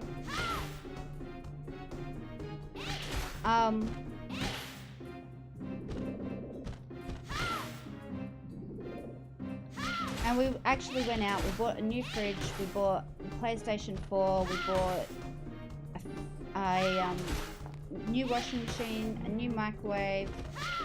Like, I think we also bought our microwave as well. That was new when we moved out. But it was small and I didn't like it. And I wanted a bigger one. So we got like a freaking 1,000-watt freaking fancy ass one. Anyway, my entire point is, all because we saved up an extra $115 each a week, even after paying our electricity and gas and water and stuff. We still had just so much money still sitting there because we were putting that little bit extra away. And it doesn't take much. Dad actually, he does this thing where he does it for his car, and what he does is he takes $20 a week out of his pay and he just puts it to the side, and anytime he needs to do maintenance on the car or buy fuel, he has the money there. And he was telling us tonight, I think he spent like $1,000 this time around fixing up his car. You know, he doesn't do anything flash to it. It's just like general maintenance and stuff like that. But you know, like, it's a good way to just sort of make sure everything ends up there. And it's no different from anyone in Australia, or anyone in Australia who's ever been on Centrelink. You can get loans through Centrelink, and it's absolutely no different from what they do, except they do it in advance. So you can get loans from Centrelink for, say, as a disability pensioner, I get $1,000. It's paid off over the next 6 months. There's no interest on it, and they just take X amount out of your pay so that after those 6 months it's all paid back. And then all of a sudden, like, whereas if you put that X amount of dollars away for those 6 months, well, then you would then have $1,000 and be debt free and not have to worry about running short, because that's the part that always bugs me about it, right? You get a loan because you don't have money, right? But then you've got more, like, from that point on you've got less money because you've had the loan, which means that not only are you still in debt, but you also have to freaking then try and work out where this extra money is coming from for you to fix the issue. You know what I mean? Whereas if you're doing it the savings method, you don't have that problem, because if you're running short, you can just say, oh yeah, well, I'm not gonna do it this week because I can't afford to. Or you can say, okay, if I take $300 out of my money that I've been saving, well then it won't take me, it'll take me like X amount of time to build it back up, kind of thing. Or it'll take me X amount of time extra to meet my goal. I managed to find it. We're actually smashing tonight, guys. I'm just saying.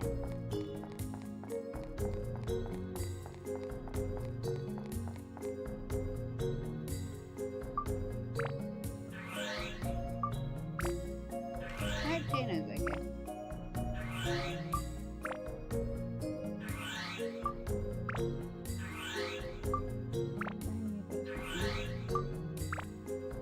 If it's not Intel, what is it? Is it AMD? Is that the other thing? Or am I thinking of something else? Dude, I don't know my computer stuff, okay? Ah, got crickets. In fact, let me just check our bag.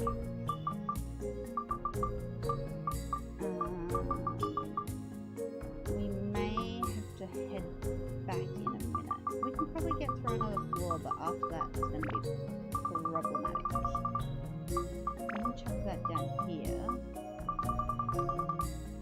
We'll probably bring that down there as well.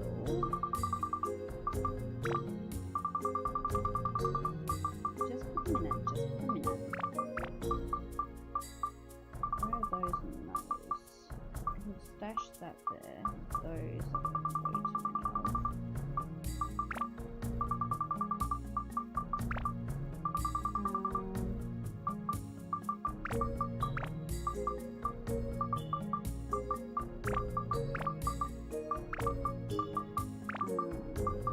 Yeah, that should be okay. We'll probably get through another floor before we have to go back.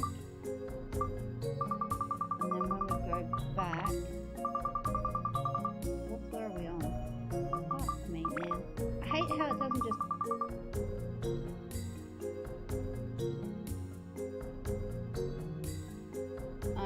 Okay. I don't know what that is though. Like, I know what a processor is. I just don't know if that's good or not. I mean, I'm assuming it's bad because otherwise it wouldn't be so slow.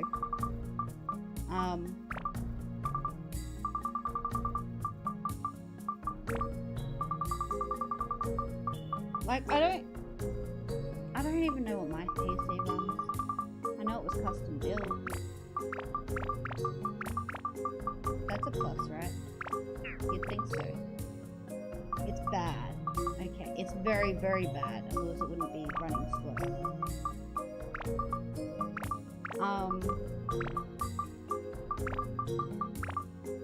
So, is it new, or is it like old new?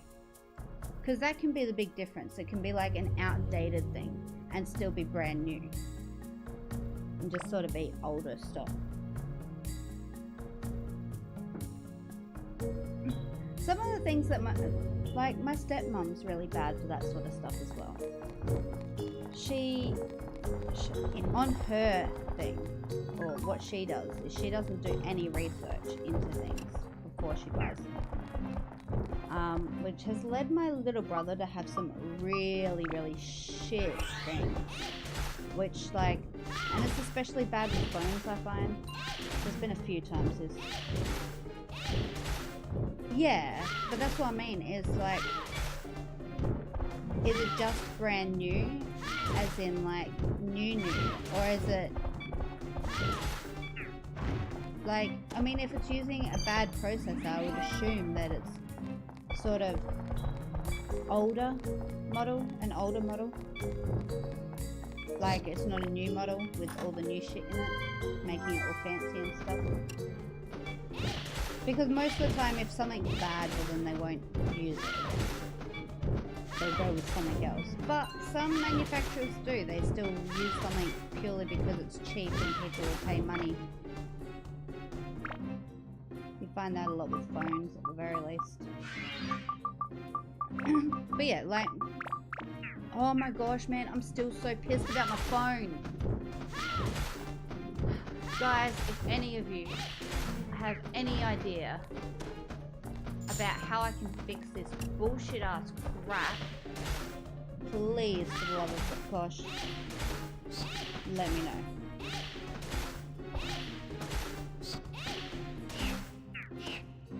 Oh. I wonder why they've done that. Maybe to just reduce the price. To be honest, what I'd do is I'd send it back and be like, yeah, nah, sorry, it's faulty. A new PC shouldn't run like this. Sorry, bro. And then they'd say, well, no, it's, if you read the specifications before you bought the product, you would have known that it was bad. So what it's done, I have a BlackBerry Key 1, which is great fun. Because the new software update that happened the other day, which I believe updated it to Oreo 8.1, kind of made it so absolutely none of my apps will update. There's like a few that do, most of them do not.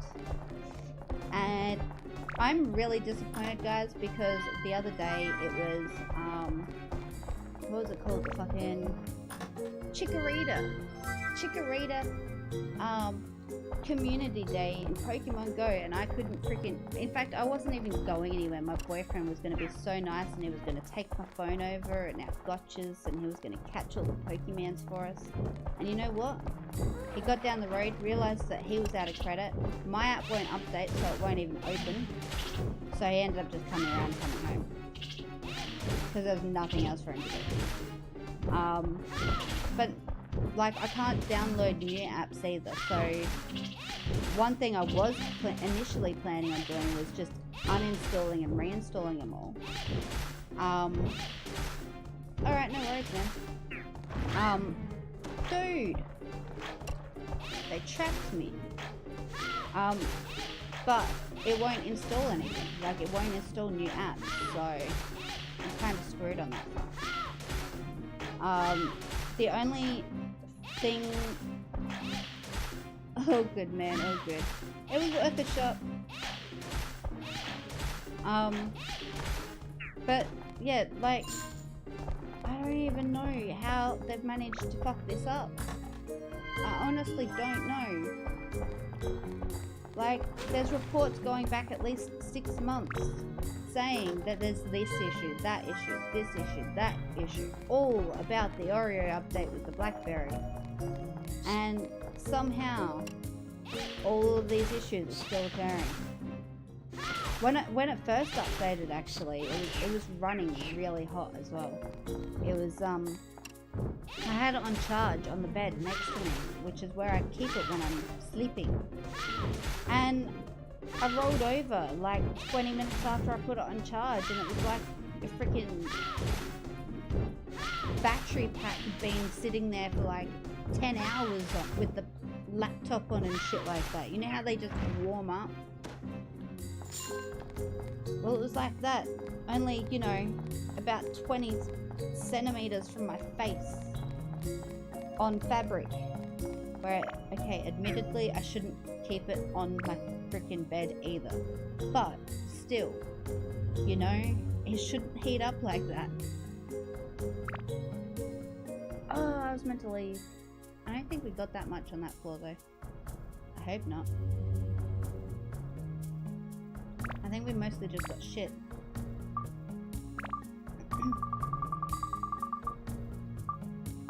The key one's pretty cool. I do like it. I just don't like this new update. That's, you know, broken my phone.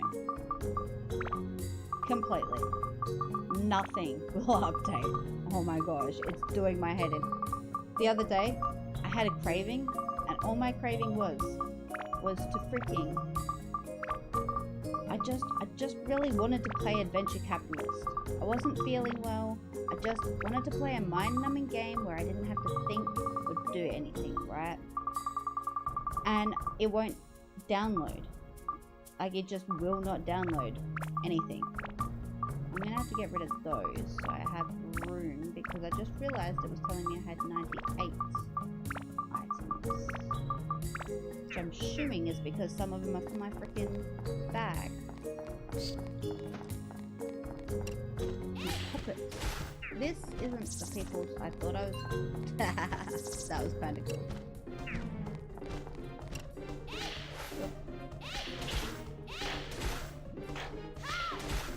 But yeah, it's really annoying me that I can't use my Pokemon Go, and the only fix I've been able to find so far, I've tried most of them.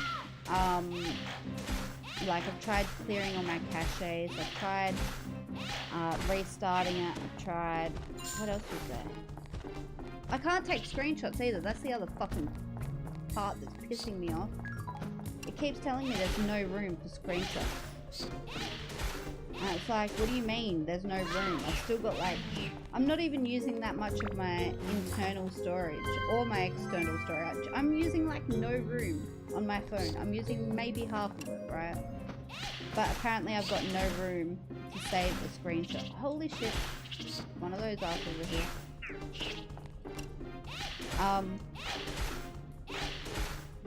So, I don't know. The only fixes that I haven't tried yet. There's one where I can reformat the SD card, which is probably going to be the next one I do. And then my next option is to factory reset, and I'm really hoping I don't have to do that. Because I've got all these accounts and stuff on my phone that I couldn't even tell you the passwords for if I wanted to. And like even stuff I've paid money for, which I wonder if that'll still let me do it. Welcome back.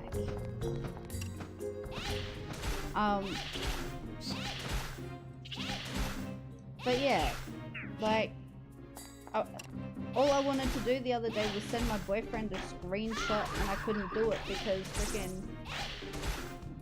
Oh, in fact, my Pokemon was still working at the time, so it was like a couple of weeks ago. It was my last day of uni, and it was like the day after I did the day after the software update went through. And I was sitting there on my Pokemon, and I got something cool, and I was like all excited, so I went to take a screenshot to send it to my partner, and it wouldn't let me screenshot. I was like, fuck you too, man. I don't know. I really don't want to have to like factory reset it. To me, that's my worst nightmare when it comes to a phone, is doing that. And what I need to do, and I worked this out the other day, I might be able to, they've got like the content transfer thingy on there. Dude, really? I was hoping to avoid this. So hoping to avoid this. Here we go. Yeah.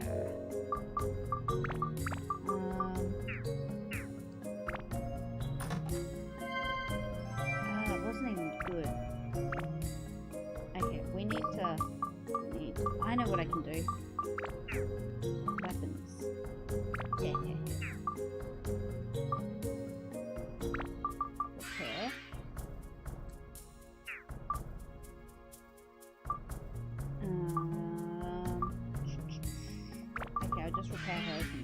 what's-a-majigs.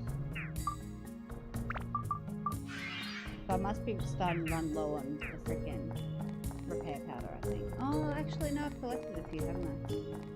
Yeah, I could get lucky here, guys. I could get lucky. But yeah, it's all just doing my head in. Because if the other... If the reformatting doesn't work, and if the factory reset doesn't work, well then I've got to go to all the effort of sending my freaking phone over to wherever the freaking frick. Actually, I think it's Sydney, but still, that's ages away, man.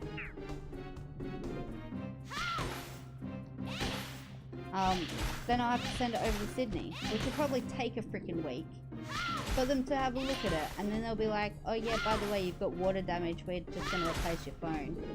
I'm going to be absolutely pissed, because I've dropped it quite a few times, and the back case is kind of starting to come off. You know, the one that's not supposed to come off is coming off. I've got cracks in my screen, even though I've got a screen protector on it. In other words, the phone's more or less fucked, and it's not even, I think it's a year old. Which really, really annoys me. Because they will.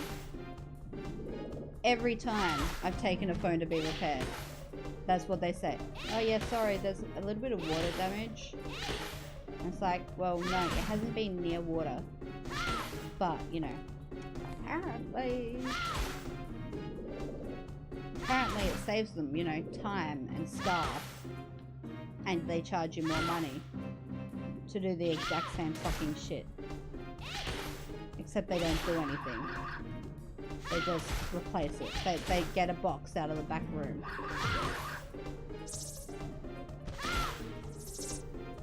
And it cost me $1,000, man.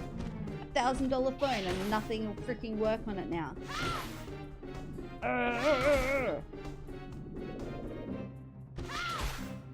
Alright. Let's smash. Let's smash. Dude, we're actually hammering through this. I was not expecting it to go this quick. I struggled so much the other night. And I was like, oh man, it's gonna take me 2 more streams to get through these. Boom. Hey, you can't hit me while I'm hitting you. That's not fair. That's not how the game's played, bro. Learn to play the game. Dude. Die. Stupid thing. Oh, he took a while to disappear. Door. Oh. Come at me. Door. I killed him. I killed him dead. Did I actually pick the thing up? No. Okay. So I do have to go all the way down to the bottom.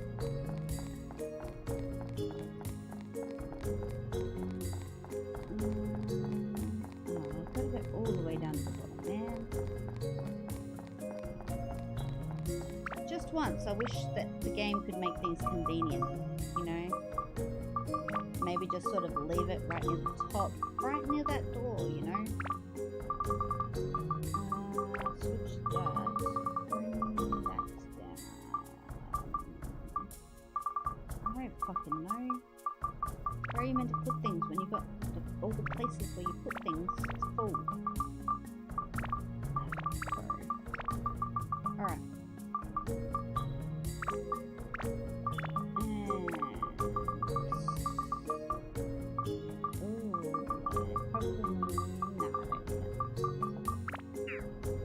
Okay.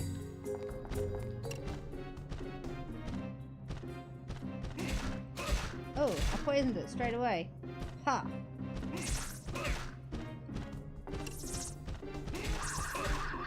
Come on, crit or something, bro. Crit, poison, anything. Oh, I got poisoned. Haha. Let's go. Oh, I didn't know these guys were over here. I mean, I knew this time, but I didn't know before. Otherwise, they'd already be dead. Oops. Holy shit! I really didn't want that to happen. Oh, cool. I didn't realize realize I had so much stand-in powder. Run away. Dude! I was trying to hit him. And it missed him. I'm sure I was locked onto him then too. Maybe I was locked onto the other one and I fucked up. I'm not sure. These guys can't be too far down. Oh.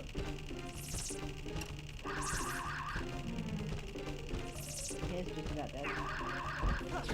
Oh. Oh, they're both dead. Sweet.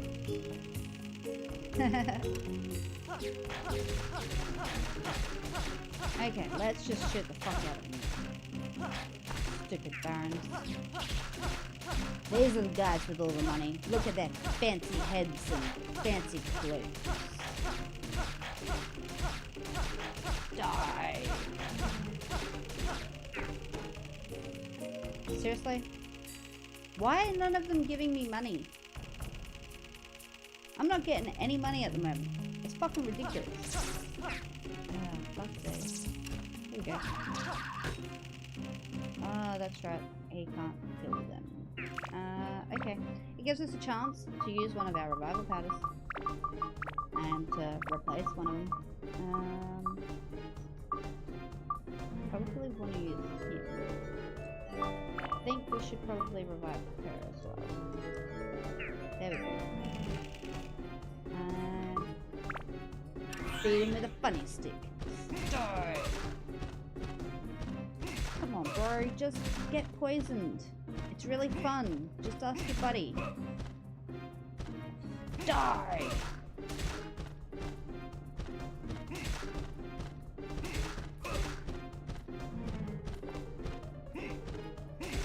Don't! Told you don't. Now I'm gonna have to really kill you. Thank you. I warned you. Warned him not to.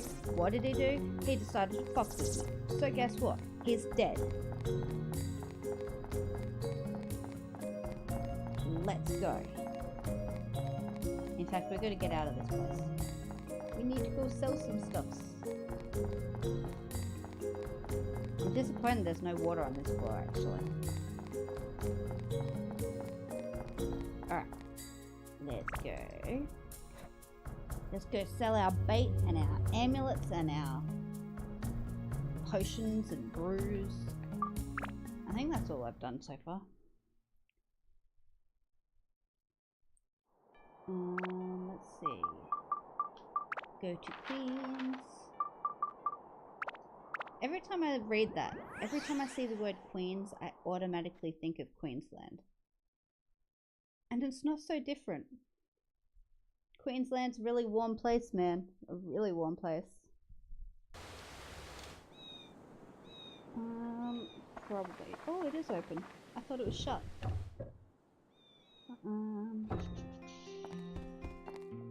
Alright. Let's see. I want to keep my bomber open. Because the bombs can come in real handy. I just sold lots of stuff. That was a lot more than I was expecting. I will sell one of those. And I'll sell this.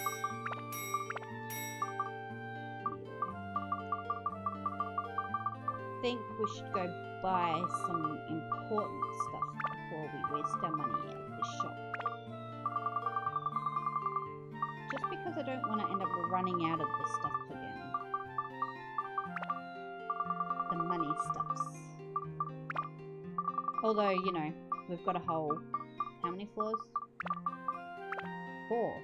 We've got 4 floors left, guys. 4 floors. That's fuck all.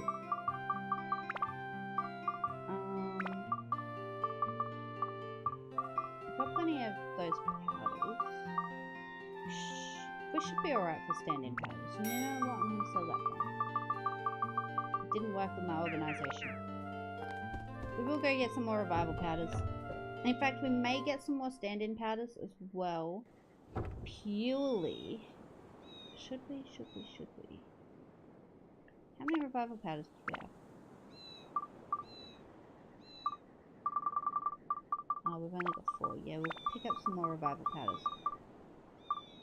We might also buy a few of the things, and then we might actually make the rest of them into the gold blocks. Just because, right? And this is what fucked me up. Sunday night, was it? No, Monday night, maybe. I don't know, whatever night I streamed last. I kept just getting smashed every time, man. And I kept forgetting to put my revival powders on in that slot. Which meant I kept using my stand-in powder, and you use that you use all that, and then all of a sudden you're actual dead.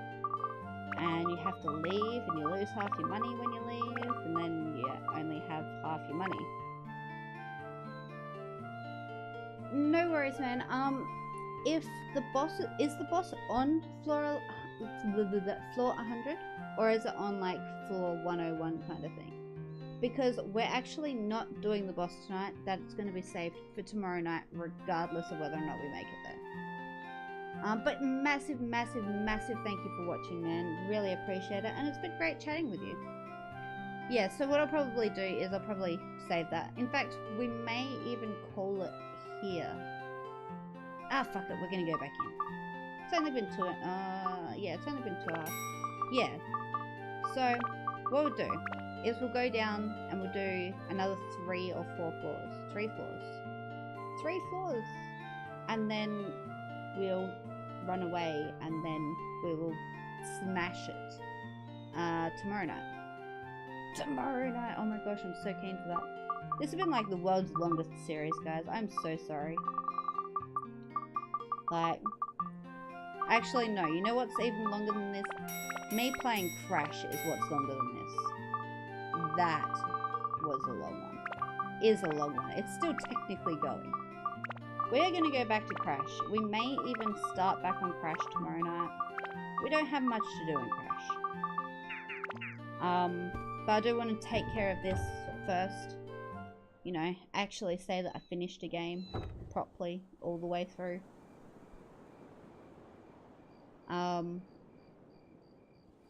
Yeah, it'll be cool. I'm really excited. And those Crash streams always freaking go off.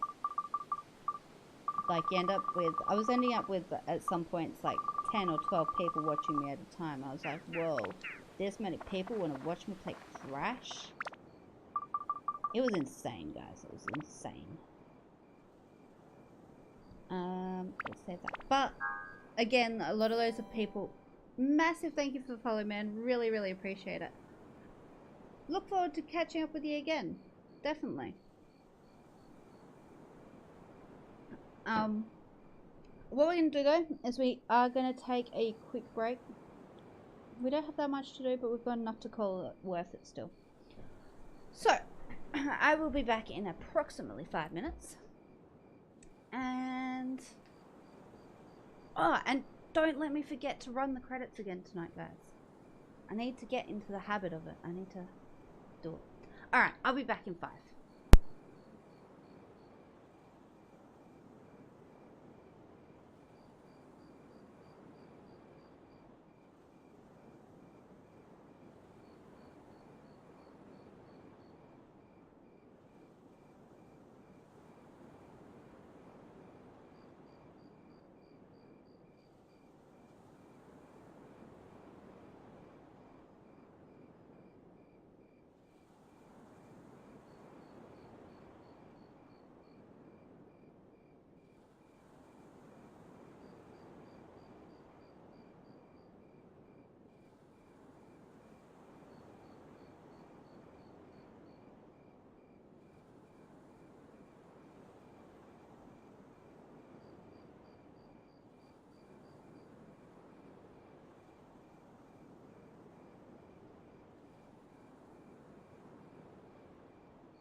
Alright guys, I am back. So I was racking my brains when I was outside because I was like, oh my gosh, next stream's gonna be so hectic because I'm doing like pretty much everything in this stream. Except for the boss. I don't want to do the boss yet. Then I realized we have been stockpiling these freaking things. So I reckon next stream, what's that? That's 20. We have 20 of them. Shit. Oh yeah, so next stream, what we're going to do is we are going to go through and we're going to use a buttload of them. We may even use all of them. We probably will use all of them. No, we probably won't because I'll probably get my ass kicked 1,000 times and they'll be like, fuck it, let's just do the boss. Or should I do the boss first? Nah, I reckon we'll use them first and then we'll come back and... Wait, what? Yeah, no, so we'll use them first and then we'll take on the boss. Because that'll give us the opportunity. We'll get a buttload of ABS. And that'll mean that we'll be able to actually put things up. Which, I still don't really have anything to put on people. Oh, I might have, I've got MP. I can put him up. I don't use him though. Fuck. Wait. Oh, she's got max fire. Oh, I can do it with him. And I can steal that MP back. And then we can put him up, so then I can put his hitty stick up. Yes, that is a plan, guys. That is a plan.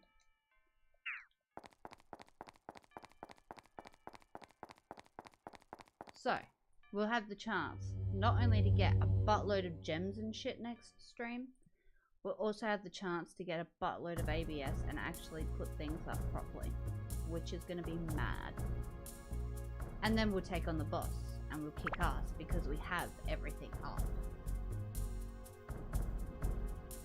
I can't believe we've basically got 3 floors left. I just need to not go to the boss. So is it an immediate thing? Like you get to floor 100 and it's like immediately like boss? Or is it like the other ones where there's like a little bit of a break kind of thing? Because it'd be good if there's like a little break thing, otherwise I'm gonna be a dumbass and accidentally go to the floor. This is annoying. Fucking die, you stupid... Fuck. Die. Boom. Dude, I was about to kill you. What are you doing? Stupid dog. Hey, he gave me money at least. So, there will be no Crash next stream. It'll be Sunday's stream we go back to Crash. That's gonna be so good. And then, we will smash through Spyro like there's no tomorrow. But that's because Spyro is really easy. One thing I'm concerned about is how Spyro is going to go. I reckon a lot of the lag issue I was having the last time I streamed it was because of the stupid little trinket thing that converts the AV to the HDMI. Because of course my capture card doesn't take AV. Which is a real pain in the ass. I was almost going to get the one that accepts AV and I was like, yeah, but, you know, this one's better. And the reviews were kind of like, it's good if you have older consoles, but other than that, it's actually really shit. I don't know. I'm not knowledgeable in the ways of technology. We know this by now, guys. We know this by now. Fuck me. One thing I must say though, and I was saying this to my boyfriend earlier, right? So you've all heard me complain a million times about all the shit that's changed in Slob. And complain about how now all my overlays are fucked and I've got to go into all the code and shit to change it all back to how it's supposed to be. One thing I am glad about is it's going to give me an opportunity to actually mess around with a lot of the skills that I was learning a while back, because before I started streaming, I was actually working on starting my own business, and I wanted to actually code my own website from scratch. I hit a few bumps and stuff, but it's actually, I quite enjoyed it. And the main reason for that was I wanted to mess around with the HTML stuff and the CSS stuff, and the things you can do with it is actually really cool. But it'll give me a good opportunity to sort of practice with the code side of stuff, as well as being able to work on it. Like, I can sit there and go, okay, so that's how it works, instead of just being sort of try kind of thing. And I can get my friend to help me, because he says he's gonna come over soon. He was gonna come over not long ago, but he didn't. So never. That's the same friend that is gonna help me organize my he's my smart friend. He's gonna help me with the stuff for streaming from. Dude, I almost got fucked then. Streaming from the 3DS. That I am so keen. Like, ridiculously keen, guys. I got so many DS games and they're all just sort of sitting there waiting to be used. Wait, how did I... Oh, I didn't. Okay. I'm just crazy. It's fine. I hell thought this chest was open. I was like, how did I come down here before and open the chest without it popping up on the map? But yeah, it's gonna be good. I am so excited for November, because that's when a lot of this stuff's gonna start happening. But I finished uni, I think it's the start of November. I'm not entirely sure. I'm not good with that sort of stuff.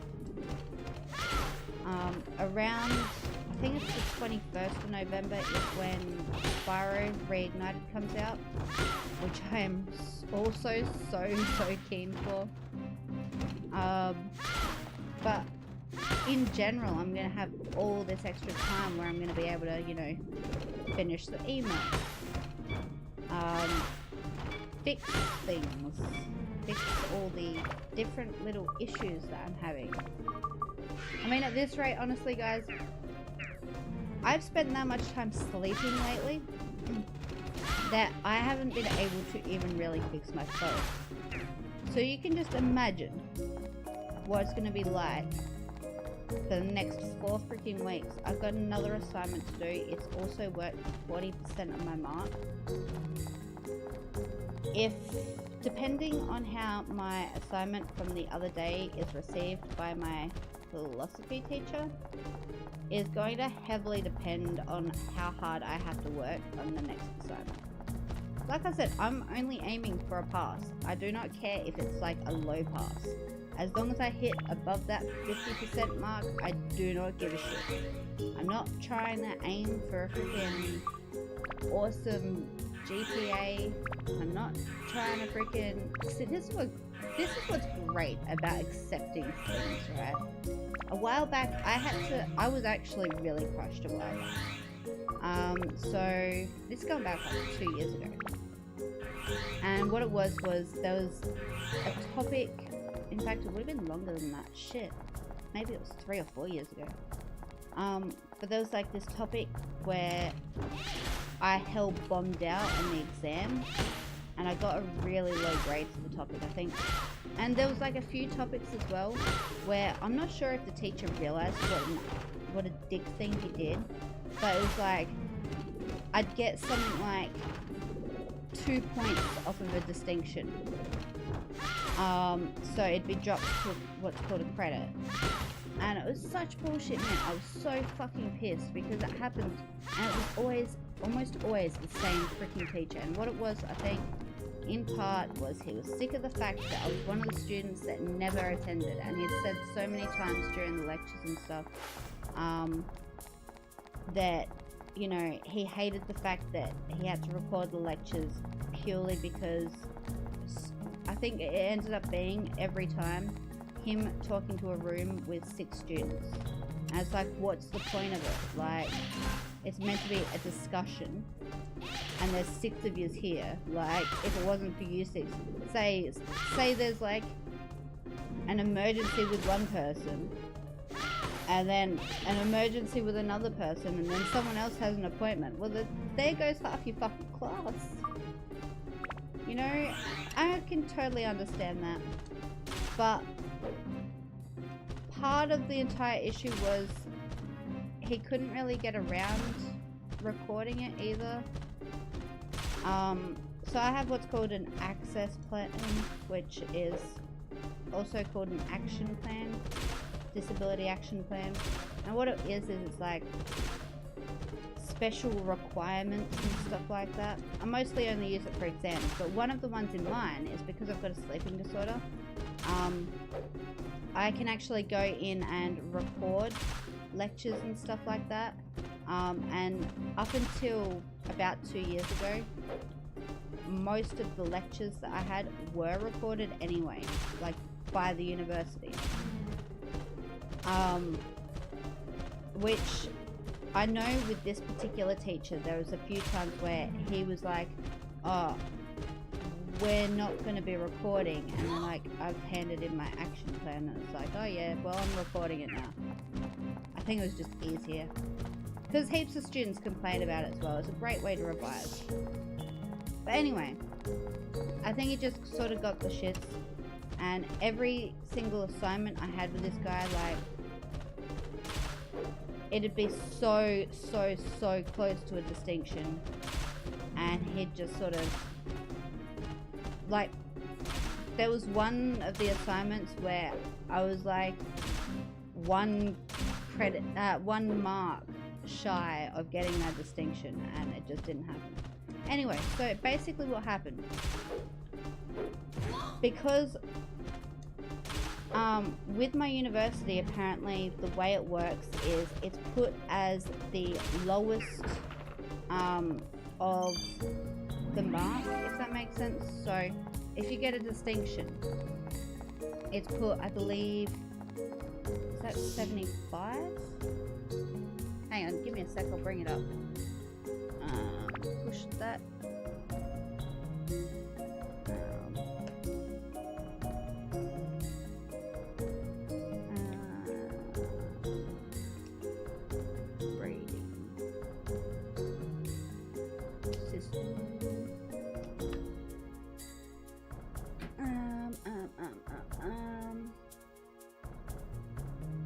Feel like that is not the one I want. I don't know why they make this so difficult to freaking find. Yeah, no, that's definitely not the one I want. That's the other thing. Maybe it's that one. Dude, why the fuck do they do this? They've got all this information on grading. They don't actually put the freaking shit with it though, like the grades. And then there's like one place which I've found a few times where it's sort of set. Okay, so distinction is in the range of 75 to 84, I believe. Yeah, that one. Oh, here we go. Yeah, so 75 to 84. Oh, it does show it on this one. Anyway, so like there's been heaps of times when I've been put... No, so a distinction, sorry, is 75 to 84. And there's been heaps of times I've gotten like 74, which is a credit. But then I was looking at it at one point, and apparently what my university does is if you get a grade in your GPA, apparently it can be classified, and it depends a lot on which university you go to, but But apparently, then when they do like your overall grades, then they like mark it as the lowest possible of that grade, if that makes sense. So instead of my stuff saying, oh yeah, distinction here, distinction there, yada yada yada, it all says credit here, credit there. Because we don't have like high credit, low credit or anything like that. It's just a credit. Which sucks because it really should have been distinction. Anyway, so my GPA and shit, because like obviously it lowers your final grades and shit. So my GPA ended up screwed because I was missing out by like 1 mark all the time. There was one topic where I was like, I got marked down so hard for a fucking assignment, and it was actually marked by someone else entirely. It wasn't by the teacher, and so I got it appealed, and he put it up by like 3 marks, and that took me from a pass or something to a credit. I was like, cool, like that was definitely worthwhile, but why did I have to get it fucking remarked to begin with, you know?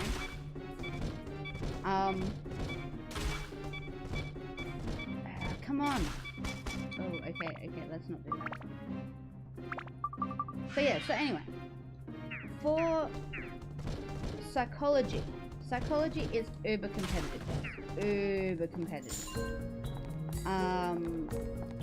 You need a GPA out of 7. You need a GPA of, I think it was 5.7 or 5. Sorry, it was either 7 or it was like 5.7 or like 6. I reckon it was 5.7. Anyway, to get into the course, right? That's a fairly high fucking mark. I'm just saying, that is a fairly high mark all the way through. Anyway, because my grades are so shit. There's other things that went wrong as well. There's like, when I did my, what do you call it, fucking student exchange thing, not exchange, I don't fucking know. Summer school, that's the one. Summer school program over in the UK. I actually fucked up with one of my philosophy assignments, and I couldn't hand it in, and it had like a specific final deadline, like I couldn't get it extended, the teacher couldn't do anything about it even. And I just didn't manage to get it in on time because basically I was on a plane, and I'd been like preparing for this trip and stuff like that for weeks beforehand, and busy doing all this other shit that I didn't get it done. Most of the assignment was done, but and it resulted in a fucking fail for the overall topic, man. I'm just saying, like, that assignment was like worth 40% of my mark, and I missed out on that 40% purely because I didn't get that one assignment in. So I failed that topic, which also majorly helped to bring my GPA right down. Anyway, so after all that happened, I had to like accept that I wasn't going to get into honors for psychology. And you need honors in psychology to become a psychologist because you need masters. So that kind of fucked that entire idea up, and I was already sort of sick of both of them, if that makes sense. Like, if you ever think you enjoy something and you want to do it as a career, go study it first. I guarantee you will not enjoy it by the end of the experience. Not that there's anything wrong with studying, it's just you get really sick of doing the same thing over and over again. And most of it's stupid shit that you're not even interested in. Anyway. So when I accepted that, suddenly uni became a lot easier because now I'm not actually having to aim for a score or anything. I'm just aiming for a pass to make sure that my entire university career training thing. What do you even call that? University experience. That's the phrase I was looking for. Just to make sure that that wasn't a complete waste, I would like to at least pass it. So then I can say, oh yeah, I've got a double major in psychology and philosophy. And then I sound like a smart person. And I didn't waste like 50 grand or something like that, you know? But anyway, so my point is, once I accepted that I didn't want to do that, I then obviously had to come up with a new idea of what I wanted to actually do. I've decided I really like this games idea. Which is in part what started the whole business venture thing that I was looking at.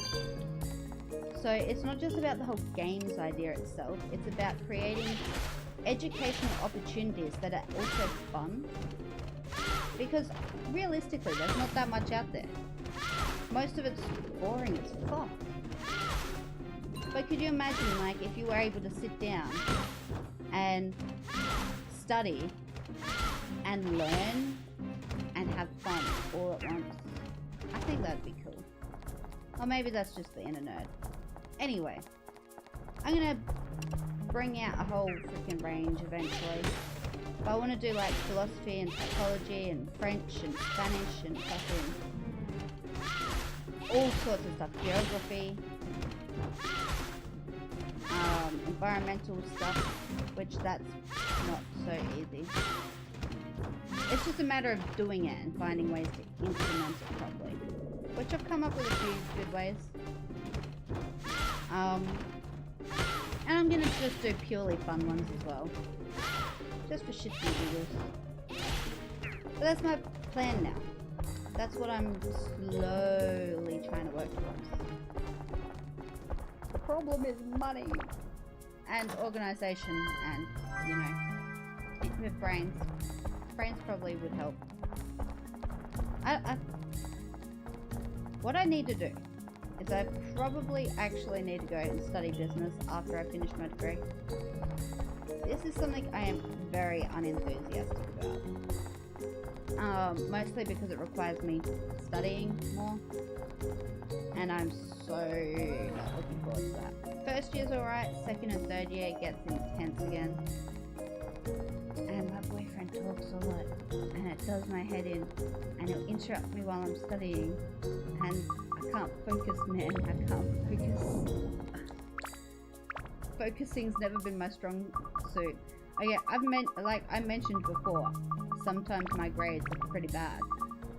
But I was also dedicating a lot of my time to doing it. Like I was 100% dedicated to doing it. I basically did nothing other than it. Like I wasn't really playing games at all. I wasn't doing anything. I just sort of studied all the time. My dad would like knock on the door. Oh, what are you up to, Missy? Yeah, probably just doing homework. Just doing homework. More homework. Homework. What are you doing later? Oh yeah, probably getting some homework done. It's freaking annoying, man. It wasn't even like mass amounts. It was just psychology and philosophy are both topics where there's a lot of heavy reading. Like 20 pages is pretty average for... Whoa, bro, I didn't know that was there. 20 pages is probably the average reading length. Oh, maybe even 16, 17, you know. Which is alright, like, I don't have a problem with reading that amount. But you'll find that a lot of the time, the papers and stuff tend to be... just dribble on, okay? They dribble on. And that's per week. Like, it's not per fortnight, it's nothing like that. It's per week. You generally don't find out until the week of. I suppose it's normally also mentioned in your course manual, but that requires actually being bothered to look. And then, yeah, it's just like continuous every week. And then you got to do more readings for your assignments. And then you've got to also, you know, attend classes, and like for psychology, a lot of them are 2-hour lectures, which for me, I spend 3 hours getting to and from uni, 3 hours total between the two, and I'm going there for a 2-hour fucking lecture. It's more or less a waste of my time.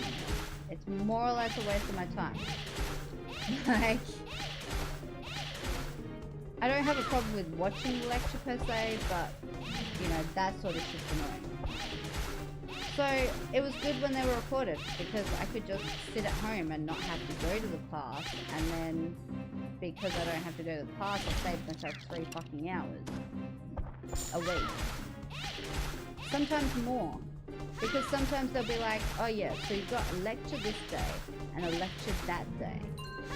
And it's like, okay, so I've got to go there twice a week, an hour a piece. That's 4 hours for each day. Only 2 of which, out of, like, only 1 of which on each day is actually spent learning anything. The rest is just sitting in a fucking bus. And it was just too much, man. Too much. Way too much. Oh, I didn't know it over here.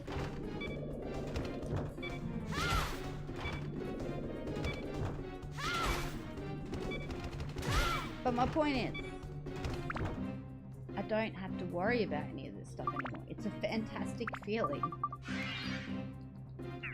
I don't have to worry about my GPA and stuff, because it doesn't matter what my GPA is.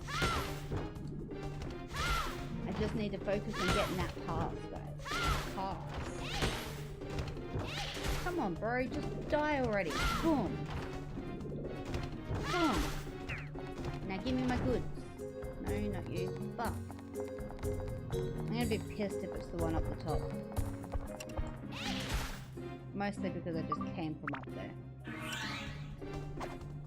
Die! You could at least get poisoned or something, bro. Poison, crit. Either one. Come on, man. You know what? Let's use our little city guy. It's been a while since I used him. Okay, let's not use him.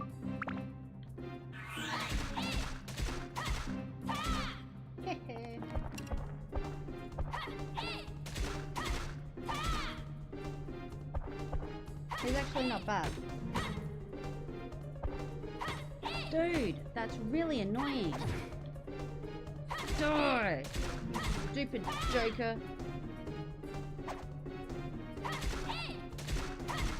Just call me Batman. Is that the right reference? I don't know, guys. I honestly don't know. Dude! You're not even swinging your shit. Fuck me, man. It's okay, he's dead. And I've got to fucking walk all the way up there. Motherfucker.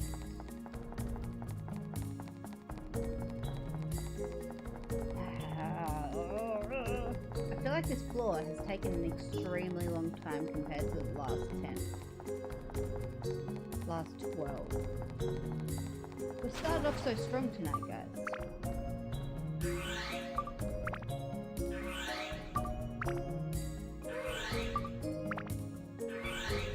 I'm so keen.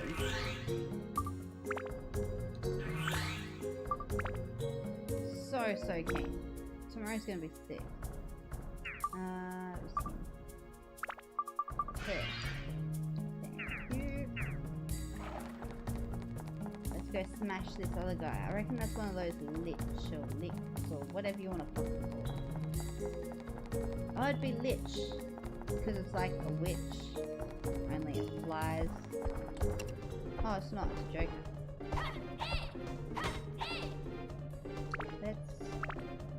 Let's quickly replace our revival tab. That could be a good move.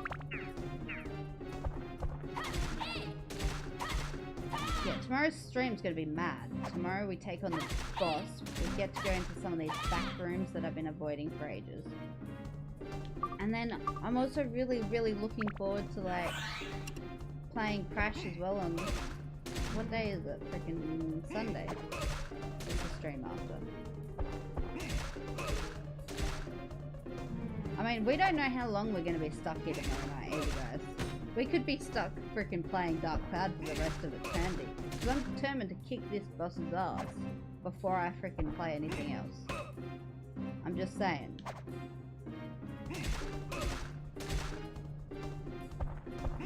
On the bright side though, when we get onto Crash, I've still got that shit memorized, guys.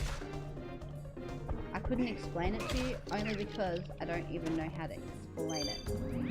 But you're like, I remember the moves. I remember the moves. I was thinking about it the other night and I was like laying there trying to go to sleep and I was like, Stormy Ascent, that fucking level, what am I gonna do? I was like, I know what to do. That's all I can say, guys. All I can say, I know what to do for that freaking level. I also, I reckon it was while I was still doing it, I looked up, I was looking up some videos for tips. My biggest issue is actually making it through alive. But I did find a few little helpful tidbits to reduce my time further. I honestly think that the times that I've got in it so far are fine.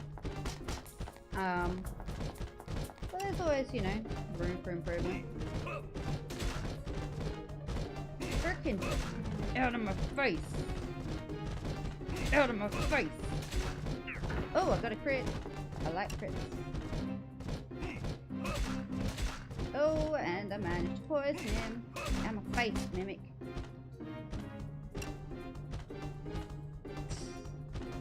It's frozen. The Mimic's broken, guys. The Mimic's broken.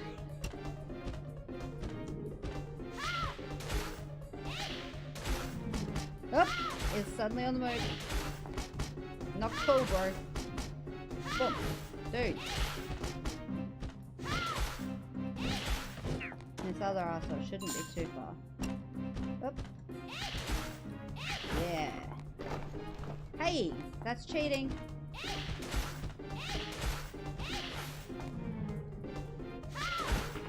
And the other thing I'm really looking forward to doing, guys, is getting stuck into some videos.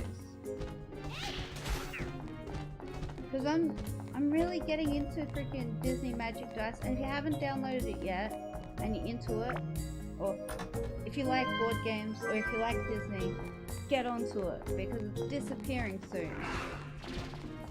It won't be available for much longer. I'm caught between a hard place and a freaking rock. Dude! Holy shit, how the fuck did I dodge that? That so should have hit me then. Oh, I actually have to open it, don't I? That's cool. Oh, I just realized I've got all these weapons I should have sold while I was outside as well. Fuck it. Dude, what is with these assholes? Kim, seriously? Where's my hitty stick? Frickin' die, motherfuckers.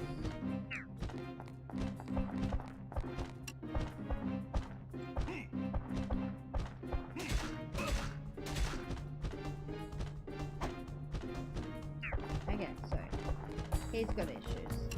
I'll come back and take care of that freaking Joker in a minute. Let's just fucking... Oh, I got so lucky then. Okay. Holy shit! I didn't see those assholes sneaking up behind me.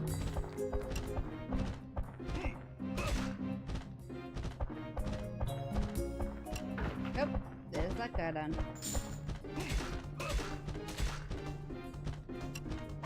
He's not too far.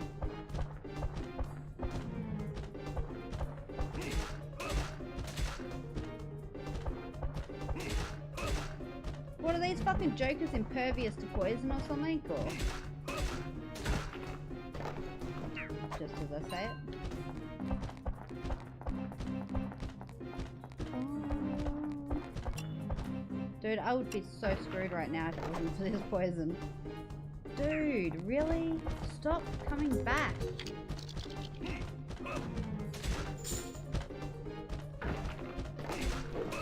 Fucking... Oh, I got so lucky then too. Holy shit. I need to fix my weapon. What floor are we on? 98. 98 is good. Oh, yes. Got it.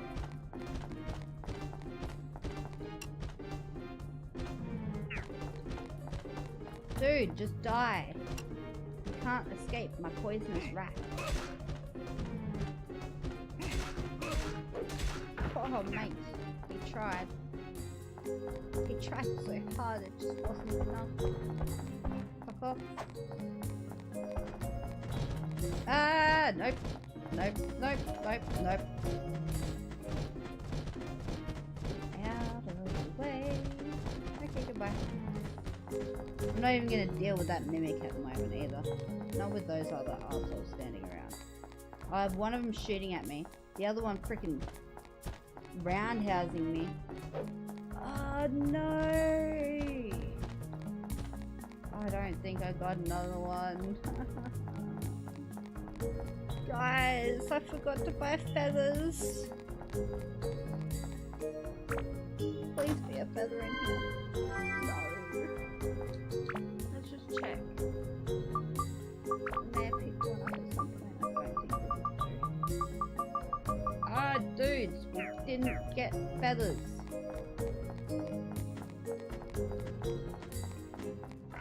Holy shit. Ah, really? I know.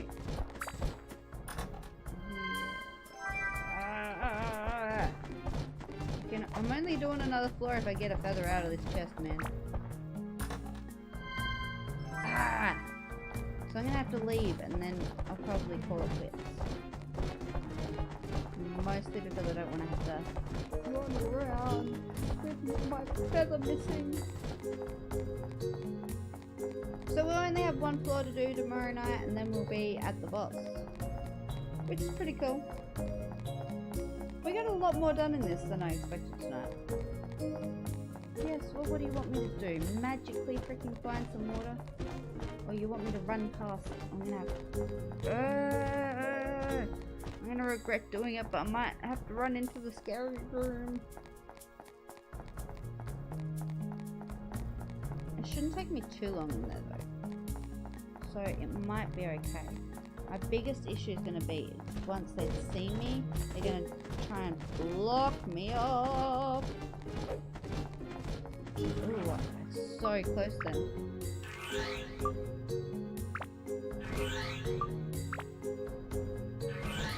At least everyone's going to have full freaking health and water. That'll be good. And then next stream what we'll do is we'll do the next floor, which will be floor 98 and 99, which will take fuck all. We can do the boss, and then what we'll probably do is, before we do the boss, we'll do, in fact it might even be before we do floor 98, what we'll do is we'll use a buttload of the, do a lot of the back rooms in here. Like I said, I've just been stockpiling them. I went through them a couple of times and kept getting my ass kicked. Everything in the back room in here just sort of one-shots you. You get hit, you're dead. Simple as that. So you need a buttload of freaking revives. You need, I mean, not that it's any freaking better, really, the rest of the time. Just saying, I get my ass kicked a lot. Shit down here, right? Yeah.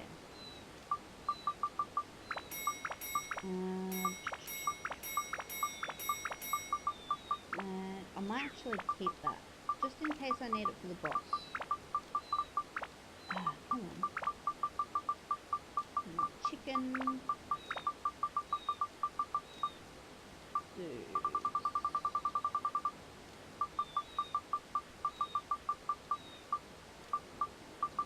feels that? Okay, there we go. Oh, and I need to fucking buy feathers. Otherwise I'll forget, and I'll be really pissed. I hope they're in here. I don't actually know where the feathers here are. Yeah. Forget them. More. Actually, we're running fairly low on repair powders as well. Oh well. We shouldn't need that many more repair powders. We don't have that much freaking left of the game. We should have enough revives. Got those in case. These, and these, and these. See, I think I've used one of these throughout the entire freaking game, and it didn't work on... I think it was freeze I used it for, and it didn't work. And that was it. That was the only reason I freaking used it, was because I didn't have anything else. Oh, I need to buy... I'll buy this as well.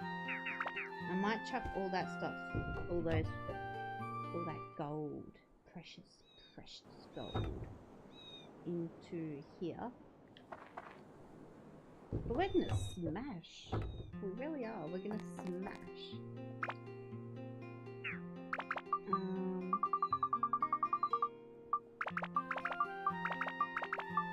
Might as well chuck those in as well. So I've got 20 of those. Oh, I forgot we've got some fishies as well. So we'll be able to use our fishies. We'll be able to use... We'll be able to use our fishies, we'll be able to use our eyes, so that'll be like 23 floors straight up we'll be able to do. Which isn't how it's going to work, because I think I've only got like enough. I can probably get away with carrying like 15 of them, which even that would be pushing it. So I'll probably take out the fishies, do them first. Then I might do them in batches of 5. Just so that I can handle the items. Yeah, that's a good idea. Let's have a quick look. Yeah, batches of 5. I can just chuck them in down here. And then we can keep all the items. Either sell them or use them. We'll do the last level. And then we will take on the boss. And then we will slay. And most of my people already have full ABS, so a lot of the gems and stuff we pick up, we'll be able to use straight away. The ones that we can't use straight away, we'll be able to freaking use pretty much instantly. You get like a gazillion ABS every time you kill an enemy in the back rooms. So it shouldn't take long for them to get back up. Especially kitty stick guy. I don't... Oh, it can, okay. Can I try something? I want to try something. Oh, that's cool.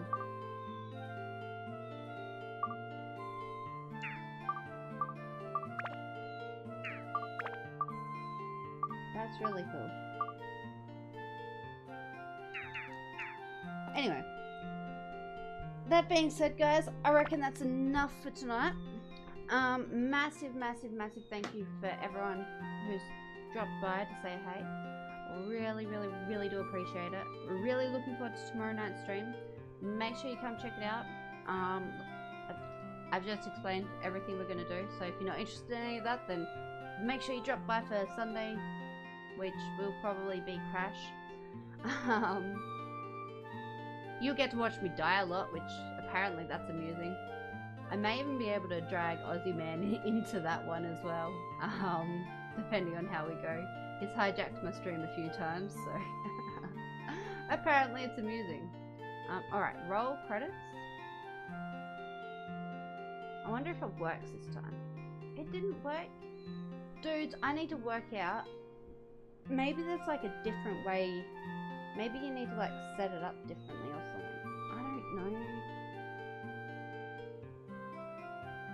in the demo thing, they've got all the freaking viewers and stuff. All the top viewers. It only does the top 3 for them. But that's still really cool. It's like special thank you to those who did it.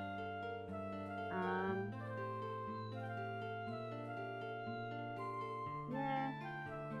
Oh no. Okay, maybe it's just crazy. Maybe I'm just crazy. I don't know. I can always have a look and see if I can convince it to be nice and do it anyway, you know. Just saying. It does followers, subs, donations, cheers, and mods. Which it doesn't seem to do my mods anyway. Except maybe it does because I'm the only mod.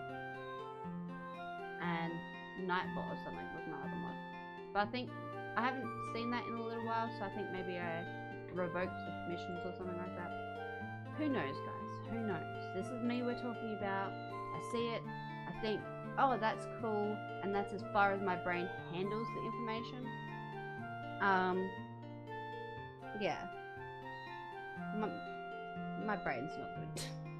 I think it's something to do with the copious amounts of alcohol I drink. Or the Coke. It could be the Coke. Anyway, guys. Looking forward to tomorrow. Catch you all then. Have a lovely evening, day, night, morning, whatever time it is for you. And I will see you tomorrow, hopefully. Bye.